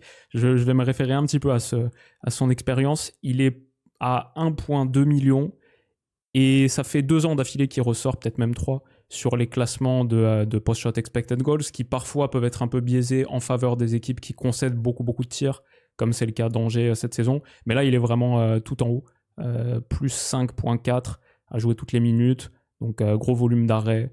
À Lens, il était aussi dans le positif, plus légèrement. C'était Yvan Diouf qui était tout en haut la saison dernière, et Yaya Fofana aussi. Donc les gardiens angevins, on sait qu'ils ont du taf. Mais Kofi donc m'a l'air de plutôt répondre présent, et effectivement pour 1,2 million, ça me laisse une quinzaine, presque 16 pour finir mes 2 derniers choix pour compléter mon équipe. Toi, il te reste 14 millions et 3 pics. Ok, ça va, donc il me reste un petit peu de Ouais. marge. De toute façon, sur mon banc, j'ai pour l'instant un piston gauche avec Metali et j'ai un attaquant avec Sheriff. Donc écoute, je vais me balader pour peut-être aller prendre un milieu de terrain ou peut-être un milieu de terrain offensif. C'est un joueur que je pense que est-ce que je le mets? Après, il me restera 6 millions. Je pensais à Sofiane Diop pour aller sur un Niçois qu'on n'a pas encore évoqué. Tu sais que j'ai aussi noté Dante, parce que Dante, 515, je me suis dit, le tonton, c'est le meilleur défenseur de Nice à chaque fois que je le vois, même si c'est sa dernière saison. Incroyable. Il va prendre sa retraite. C'est vraiment la longévité de fou. Donc, c'est vrai que ça m'épate. On n'a pas encore pris de joueur de Monaco, mais Monaco, il y a de grosses valeurs marchandes. Et malheureusement, j'ai beaucoup trop craqué pour peut-être aller là-dessus. Donc ça reste intéressant quand même dans tout ce que je vois à peu près. T'es sûr qu'un petit Paul Pogba pour 5 millions, ça te tente pas? Tu fais pas partie de ceux qui misent sur un retour J'aimerais bien le revoir sur le terrain quand même hors entraînement pour le jauger, mais c'est sûr que voir un Paul Pogba à 5 millions de valeur marchande, ça peut être assez étonnant et sortir du lot. Du coup, ouais, j'ai 14 millions. Sur qui je vais aller? C'est pas évident de bien répartir ces derniers sous-sous. Il y a pas mal de bons petits joueurs en Ligue 1 qui mériteraient d'être mis en avant. Il y a des joueurs notamment au Havre qui n'ont pas beaucoup de valeur marchande mais qui sont super intéressants. J'ai noté Zouaï, j'ai noté Doucouré, Ndiaye et Keshta. Tu vois, je pourrais peut-être aller piocher là-dedans. C'est pas évident pour terminer un petit peu. Il me reste 14 millions, c'est ça? Ouais, c'est ça, exactement. 3 pics, 14 millions. Eh bien écoute, on va terminer avec un milieu de terrain. Je vais être sur un joueur un peu plus cher, mais je me dis que ça me permet de compléter un petit peu mon panel. On va aller sur un joueur de la lanterne rouge. Ah désolé, c'est difficile, mais je vais aller sur Kevin Danois, qui, malgré la saison hyper délicate de la GIA, sort du lot, est un milieu de terrain plein de promesses. Je me demande jusqu'où il va aller. De plus en plus, on sait que c'était un joueur un peu marathonien qui courait partout, qui avait un sacré volume, mais je le vois de plus en plus prendre de l'épaisseur, essayer de faire les bonnes projections qu'il faut, d'aider la GIA à se sortir du pétrin. Il a été convoqué aussi en équipe de France Espoir, et Kevin Danois, 10 millions, pour moi, ça représente un peu et l'avenir de la GIA. On sait qu'il y a pas mal de clubs qui étaient intéressés, et aussi du foot français. Je trouve que c'est un profil un peu différent qu'on n'a pas forcément dans d'autres catégories de jeunes, et Kevin Danois, c'est vrai qu'il m'a un petit peu sauté aux yeux, et j'aime beaucoup ce qu'il montre avec la JOCR. L'an dernier, c'était une vraie découverte, et là, cette saison, même si c'est dans la difficulté, je trouve qu'il ressort parmi tous les joueurs de la JOCR. Je vais un peu aller dans la même logique que toi. Je vais aller en bas, et j'ai pris à Lorient Arsène Kouassi. Je vais prendre un autre joueur de Lorient pour densifier mon milieu, parce que là, pour l'instant, j'ai Barco, Vermeeren, Maxime Lopez, mais j'ai pas encore de remplaçant si je fais effectivement un milieu à 3. Donc je vais prendre Arthur Avom, qui est un mec qui explose sur tous les chiffres avancés. Il est 99e en interception, mais aussi 94e en dribble. C'est un vrai box-to-box, devenu international camerounais. Je pense 7 millions, c'est pas rien. Ça me fait passer à 241, mais c'est tout à fait jouable. Et j'aime beaucoup le profil. Non, très bon choix, Avom, hein. Il est en train de lui aussi s'adapter vraiment bien à la Ligue 1. J'aime bien son duo avec Abergel, qui est aussi un joueur fiable de ce championnat. Tout le monde à Lorient, je trouve, n'est pas encore au niveau d'une première division. On sait que c'est un club qui a fait un petit peu l'ascenseur, mais ils ont quelques certitudes. Ils peuvent s'appuyer sur un socle intéressant. Il va falloir aller un peu plus loin, que d'autres joueurs, tu vois, se réveillent. Mais Avom, moi, c'est comme Kouassi, Pablo Pagis qui a marqué de jolis buts. Ça sort aussi un petit peu du lot. Donc ouais, je trouve que c'est un choix intéressant. Il te reste 4 millions et 2 choix. Bah écoute, je l'ai parlé, mais on va aller sur un niçois et je vais prendre le bon vieux Dante, 500 000 euros, plus de 40 piges, mais j'insiste, c'est pas pour faire le prouveur, le mec qui adore les anciens, mais je trouve qu'à chaque fois que je le vois, il dégage un truc qui est bien à lui, qui est on le connaît Dante, son canne d'enjeu, sa qualité de relance par moment, il peut être aussi intéressant sur coup de pied arrêté, et puis je trouve que Nice... sans lui, a tendance à pas mal chuter. Je trouve que c'est quand même un point de repère en cet effectif qui est hyper important. Donc même si évidemment on peut se dire que Dante est évidemment au crépuscule de sa carrière, vraiment à chaque fois que je le vois, je me dis ce gars-là, s'il continuait un peu comme Hilton qui poussait jusqu'à 43, 44, ce serait pas abusé. Donc Boumfin Dante, ça me plaît bien de le mettre sur le banc. C'est vrai que c'est assez dingue quand tu penses à Hilton et Dante. On a eu des histoires en Ligue 1. Il nous faut les documentaires Netflix de ça. Je vais finir avec mon dernier pick. Il me reste 8,8 millions. Je vais laisser un petit peu d'argent de côté. Ce sera pour payer l'entraîneur ou moi-même. En mettre un petit peu sous la table. Je vais prendre un gars à 7. Je sais pas si on est allé à Brest pour l'instant, mais j'ai besoin un peu d'un renfort offensif polyvalent à mettre sur l'aile, peut-être pour remplacer Tolisso parfois. Il peut jouer ailier droit, il peut jouer milieu offensif. Il me coûte 7 millions. C'est Romain Del Castillo, formé chez nous. Il nous a joué de mauvais tours par le passé, mais je suis sans rancune avec Romain. 4 buts, 2 passes D sur le début de saison. Et voilà, pour 7, pour un petit peu plus de polyvalence offensive. Pour l'instant, sur le banc, j'avais surtout des avant-centres avec Vaz et Igaman. Mais du coup, Del Castillo, un peu de cette flexibilité tactique et un bon petit joueur de notre championnat. Oh, vraiment bien parce que Del Castillo, si j'avais pas fait pas mal de craquage, c'était un des noms que je voulais sur le banc parce que tu as bien défini les critères du joueur et ce qu'il peut t'apporter un petit peu comme flexibilité offensive. Alors qu'avec mes 3 millions, comment est-ce que je peux terminer avec 3.5, panache? 3.5, attention. 3,5, ça peut faire basculer pas mal de négociations. Écoute, il y a 2-3 joueurs qui quand même sont pas mal à aller chercher en Ligue 1 pour ce prix-là. Franchement, ah ouais, oh là là, je vois qu'il y a un Wesley Saïd à 3 millions. S'il n'y avait pas eu Ouf. ça, j'aurais été tous les jours comme en tant que super sub. Ça aurait été... Ah mais oui, on a fermé Lens, c'est ça, c'est plus possible. On a fermé Lens. J'ai fermé Lens, tu vois. Oui, Je c'est me vrai, suis pris... c'est vrai, c'est vrai. T'as été pantagruélique avec Lens, t'as tout prêt. Exactement, j'ai pas laissé une place s'entrouvrir, ça aurait été pas mal. Peut-être aller sur un Havre, Issa Soumaré. Je pense que pour terminer, avoir du coup, j'ai un piston gauche avec Ouais. Metali, j'ai un central avec Dante, j'ai un milieu avec Danois, j'ai un attaquant avec Sheriff. Il va me rester un offensif un peu polyvalent. Et écoute, Soumaré, qui fait un bon début de saison, qui est impliqué sur 5 buts. On sait quoi, c'est compliqué d'avoir des joueurs qui marquent, qui se distinguent. C'est pas évident de trouver des solutions en attaque. Mais lui, tu vois, je le vois un petit peu réussir à performer, trouver des solutions, être un joueur qui, par moment, va te débloquer des situations. Il a encore des petits péchés dans la finition. Mais écoute, Issa Soumaré à 3 millions, je trouve que c'est un bon joker de Ligue 1. Magnifique. Et bah, tu conclus ton 11 plus 5 à 249,5 millions. Moi, je suis à 248,2. On a été correct, on a respecté les règles. Avant de parler des joueurs qu'on n'a pas choisis, peut-être des petites surprises, des gars que tu avais sur ta liste, moi je sais que j'en ai quelques-uns, et notamment un en particulier, que c'est quand même drôle qu'il ne soit pas parti.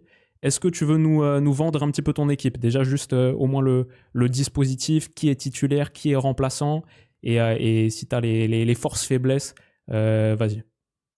Bah allez carrément, ouais, on y va pour le 11, du coup on part sur Risser au cage, on a une défense assez pas mal de Ligue 1 avec beaucoup d'expérience, un des meilleurs joueurs, le meilleur joueur à son poste, un des meilleurs au monde avec Hakimi, une défense qui se complète bien, Malang Sarr, Cresswell, je pense que pour les passer, bon courage, les Solide. deux Golgoth, ça va pas être évident, j'ai Tagliafico à gauche pour compléter ça avec son expérience, son vécu, sa malice et ses projections dans la surface qui pourraient être intéressante. Sur le milieu de terrain, je pense que je vais partir sur un dispositif à 3 avec une sentinelle. Forcément, Ayoub Boadi, je pense qu'il y a Vitinha qui est tout en haut. Et juste derrière, tu as peut-être un Lamine Camara de Monaco, un joueur que j'y ai pensé. Mais Boadi, parce que c'est la jeunesse, c'est tellement l'avenir. C'est un joueur au LOS qui est pétri de qualité, qui peut aller encore plus haut. Je pense qu'il doit s'enlever quelques barrières. Mais Boadi en point de base, ça me plaît bien. Au-dessus de lui, Ibrahim Sangaré, pardon, j'ai confondu avec le joueur de Nottingham, Mamadou Sangaré, qui arrivait à Lens cet été en provenance du Rapid Vienne, le box-to-box désiré par Pierre Sage, mais qui a su le mettre dans ce double pivot excellent avec Thomasson, un joueur qui va pouvoir m'apporter de plus en plus de solutions pour se projeter vers l'avant. À ses côtés, un des meilleurs joueurs espagnols de LDC la saison passée, Fabian Ruiz, pour être un petit peu sur un côté parisien, un joueur, je trouve que forcément il y a Neves et Vitinha qui sont plus jeunes, qui ont de grosses valeurs marchandes, mais lui à 40 millions, je me suis dit que pour encadrer tout ça, Boadi, Sangaré, Ruiz, ça a de la valeur. Mon attaque, je pense qu'elle est un peu peut-être trop jeune, qu'il faut dégager des certitudes, même si t'as Kebal qui a 27 ans, t'as Palichelli qui va arriver sur ses 23-24, t'as Fernandez Pardo qui vient d'avoir 20 ans, donc il va falloir ne pas trop louper dans la surface. J'ai peur que ce soit une équipe qui gâche quelques opportunités, mais comme je te dis, j'aime bien parce que j'ai le profil du finisseur pivot, Palicelli, j'ai Kebal le fantaisiste, et j'ai Fernandez Pardo, le T-Max qui va pouvoir brûler toutes les pelouses de Ligue 1, donc moi je suis ravi. Et t'as Achraf Hakimi aussi.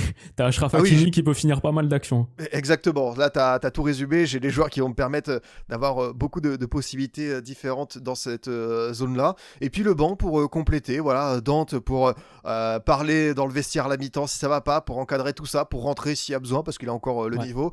Metali, on a parlé de joueurs qui peuvent être un peu des bombes atomiques qui peuvent courir partout. Je pense que Metali, si je le fais rentrer à 60e, attention à ton petit 11 s'il est fatigué, s'il commence à être sur les rotules. J'ai Danois en profil complémentaire au milieu de terrain. Je pense qu'en termes de volume de jeu, de ce qu'il peut réussir à procurer procurer comme situation avec les 3 autres pour en remplacer un, il pourrait s'adapter à n'importe quel moment. Et puis en attaque, j'ai un profil Soumaré, voilà, pour le fameux gars. Ouais, c'est comme Sheriff en fait, hein, si je les fais rentrer, je suis quasiment sûr à la 75e, 80e pour aller chercher le point qu'il faut ou la victoire. Ce sont des joueurs qui vont réussir à faire la différence parce que ce sont des beaux bébés et en plus ils ont ce petit sens du but, notamment Sheriff. Je me dis que ce gars-là, je sais pas si est-ce qu'il peut atteindre les 20-25 buts en grand championnat d'ici quelques années, mais il y a des qualités qui ne trompent pas en tout cas. Donc voilà le fameux 11, en ayant économisé 500 000 euros, ce sera des petites primes de victoire. Ça, t'en fais ce que tu veux. Écoute, très très bel effectif, redoutable en Ligue 1, ça joue le titre sans aucun doute. De mon côté, j'ai Hervé Kofi dans les buts, shotstopper, des shotstoppers et petite option budget aussi. Alexandro et Jérémy Jacquet en défense centrale, un peu d'expérience, relative expérience pour encadrer le futur crack français à son poste. Ça me semble correct. J'ai en tant que latéral droit Guéladoué aussi pour de la solidité et de la projection. J'ai rétrogradé 2 mecs qui peuvent régulièrement être pistons plus avancés à des postes de latéraux. Peut-être qu'avec Arsène Kouassi aussi, ça pourrait être une légère vulnérabilité de l'effectif, mais on va voir ça comme une force et une possibilité de polyvalence et de projection encore renforcée. Donc c'est effectivement Doué à droite et Arsène Kouassi à gauche. Au milieu de terrain, j'ai du choix.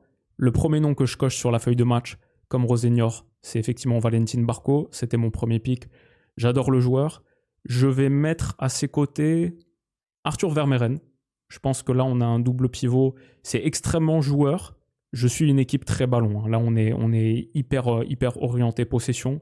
Mais je pense qu'il n'y en a pas beaucoup qui vont leur échapper. Et Valentin Barco, à la fois numéro 1 en passant en profondeur, mais aussi en faute gagnée. C'est assez dur de la lui prendre. Je vais mettre Corentin Tolisso en 10 devant eux. Sur les ailes, c'est là que j'ai peut-être la force de mon effectif, le secteur offensif, avec Greenwood à droite, avec Malik Fofana à gauche et avec Gonzalo Ramos en pointe. J'aime bien la force de percussion sur les côtés, c'est un vrai 4-2-3-1. J'aime bien Tolisso qui patrouille, qui rôde dans la zone, qui peut finir les actions sur les centres et le volume offensif que me procurent mes ailes, avec effectivement Kouassi, la projection, l'élimination, avec Guéladoué, avec Ramos à la réception de ces ballons, les ballons donnés par Greenwood ou Malik Fofana. Je pense qu'il y a un potentiel offensif assez formidable. Sur mon banc, je vais avoir de la polyvalence avec Romain Del Castillo.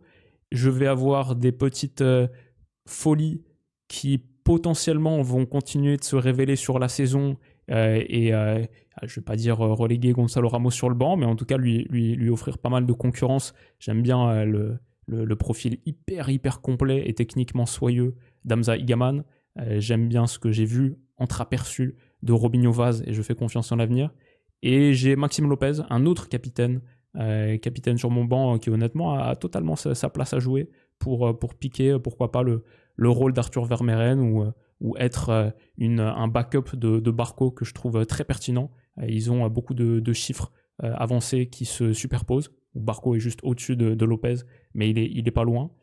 Et j'ai parlé de Romain Del Castillo, j'ai simplement oublié Arthur Avom pour de la projection box-to-box, pour donner aussi une autre dimension à mon milieu. Donc voilà, écoute, pour mon équipe, j'ai regretté de ne pas choisir. C'est pour ça quand j'ai pris Kouassi à 2, j'ai beaucoup aimé l'option financière. J'étais en tant que deuxième choix, j'avais Louis Leroux, reconverti à gauche récemment, et qui a fait un tournoi de Toulon extraordinaire où il a fini top 3, un des 3 meilleurs joueurs.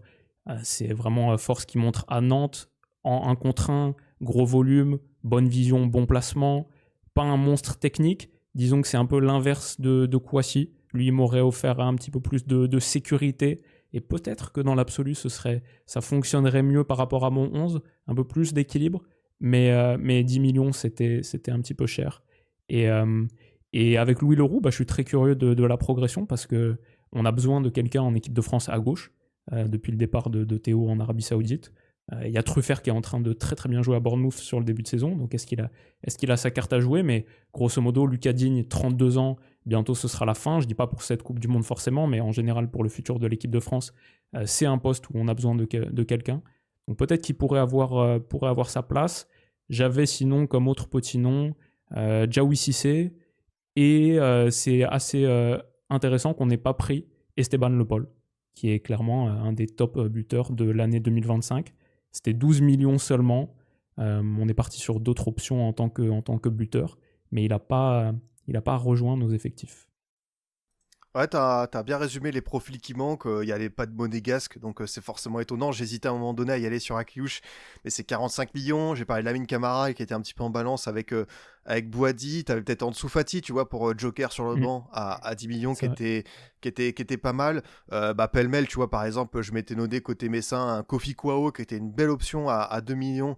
Un joueur qui sort du lot un petit peu côté droit. J'ai bien aimé aussi pour le banc Altamari de Rennes qui fait des belles choses, qui est un joueur un peu difficile à cerder, qui est un peu un poison quand il est en jambes. Notamment, il avait fait un match en début de saison quand Rennes s'était retrouvé à 10 contre 11 contre l'OM où il avait couru dans tous les sens, il avait couru pour 2. Donc un joueur très généreux qui peut apporter pas mal de choses.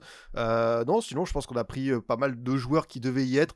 J'ai pensé côté niçois, j'ai parlé de Diop, il y a Boudaoui où j'étais très très chaud d'aller sur lui, mais c'est vrai qu'il y avait Sangaré qui était un peu moins cher et qui forcément fait des merveilles à Lens. Et non, côté offensif, c'est vrai que peut-être Esteban Le Pol et Méga qui auraient mérité d'être dans une de nos équipes par rapport à ce qu'ils montrent et un certain potentiel. Effectivement, j'avais aussi Akliouche. C'était Akliouche ou Greenwood pour moi. Akliouche 45, cher. Le petit bonus, les 5 millions en plus, c'est qu'il t'offre un peu plus de flexibilité. Tu peux le mettre en 10 aussi. Et c'est intéressant. J'ai l'impression qu'avec Pocognoli, même si c'est 10 de 3-4, 2-1, mais on le voit un peu plus réaxé, alors que c'était très ailier droit la saison dernière. J'avais Taylel Tati en défense centrale, très jeune. C'est peut-être plus pour l'avenir. C'est peut-être plus comme un Robinho Vaz, un pari sur peut-être pour la saison prochaine. Peut-être si on refait cette draft saison prochaine, Taylel partira vite. Mais ouais, je crois qu'on a, écoute, grâce à toi, bien, bisous, la richesse de notre championnat. Moi, c'est cool parce que je le dis souvent, c'est, je pense, des 5 championnats majeurs, peut-être pas celui que je maîtrise le moins, il y en a peut-être, mais c'est pas dans mon top 2. Je suis plus Première Ligue et Serie A notamment. Je suis beaucoup les gros clubs, donc forcément un petit peu de Liga, etc. Mais en me penchant sur la Ligue 1 grâce à cette draft, parce que je sais que j'allais affronter un Cador, j'ai pris conscience de la formidable richesse de notre championnat. C'est vraiment, vraiment fort. Et en plus, on a une bataille pour les places européennes. J'hésite à dire le titre, pas encore, je ne peux pas y croire tout à fait, mais comptablement en tout cas, c'est très très serré en haut. Donc je vais publier cette draft et ce sera aussi une manière pour moi d'annoncer à vous, les gars, que la Ligue 1, on y repart un petit peu plus fort. Il y a vraiment beaucoup de choses à dire. Et en tout cas, moi, je me suis régalé. J'espère que ça t'a plu, Scipion. J'espère que tu reviendras parce que j'ai vraiment beaucoup kiffé notre conversation. Et tu sais que j'admire beaucoup ton taf. Je trouve qu'à la fois sur tes débriefs, sur tes interventions en plateau, ça se voit que tu taffes. Et c'est bon d'avoir des mecs qui taffent fort. Donc bref, je me suis régalé. Et j'espère que toi aussi. Écoute, merci pour tes mots très sympas, très gentils.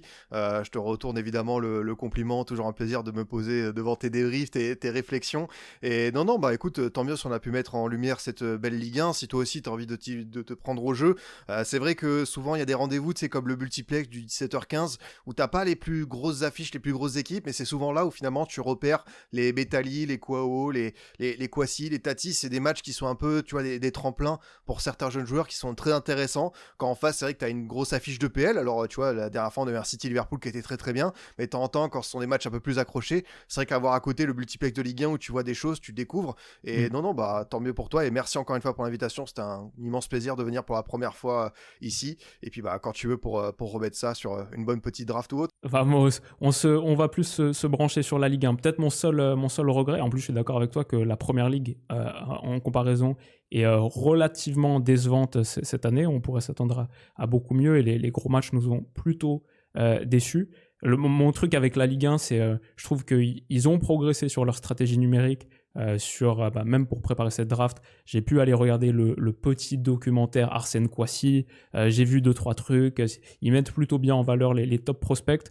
j'ai encore beaucoup de mal par rapport notamment aux autres championnats avec les résumés qui sortent le dimanche à minuit, genre ça les gars, il faut vraiment que vous changez ça, je sais que les ayants droit et tout, mais quand on a un match vendredi soir, qu'il faut attendre 48 heures pour voir les images, que même sur les réseaux c'est compliqué, etc., notamment pour moi par exemple qui vis aux Pays-Bas, etc., à moins de mettre NordVPN et tout sur constamment, les images de notre championnat, on les a pas assez, je trouve, et on pourrait mettre plus en valeur notre richesse. Donc voilà, c'est une des raisons pour lesquelles j'ai eu plus de mal à accrocher avec la Ligue 1 récemment, parce que c'est un championnat qui est un petit peu invisibilisé parfois par sa stratégie médiatique.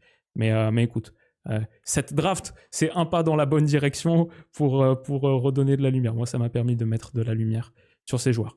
C'était un régal, les amis. On espère que ça vous a beaucoup plu aussi. Envoyez-moi tous vos messages de félicitations à Scipion. Il régale. Nous, on a kiffé. Et on espère que vous également. Prenez soin de vous, les potes. On se retrouve de toute manière très vite. Donc là, c'est trêve internationale. Et on va la couvrir un petit peu. Mais il y a aussi d'autres choses qui arrivent très rapidement. Une J5 de Champions énorme. Arsenal-Bayern. Et même d'autres matchs qui sont très cool aussi.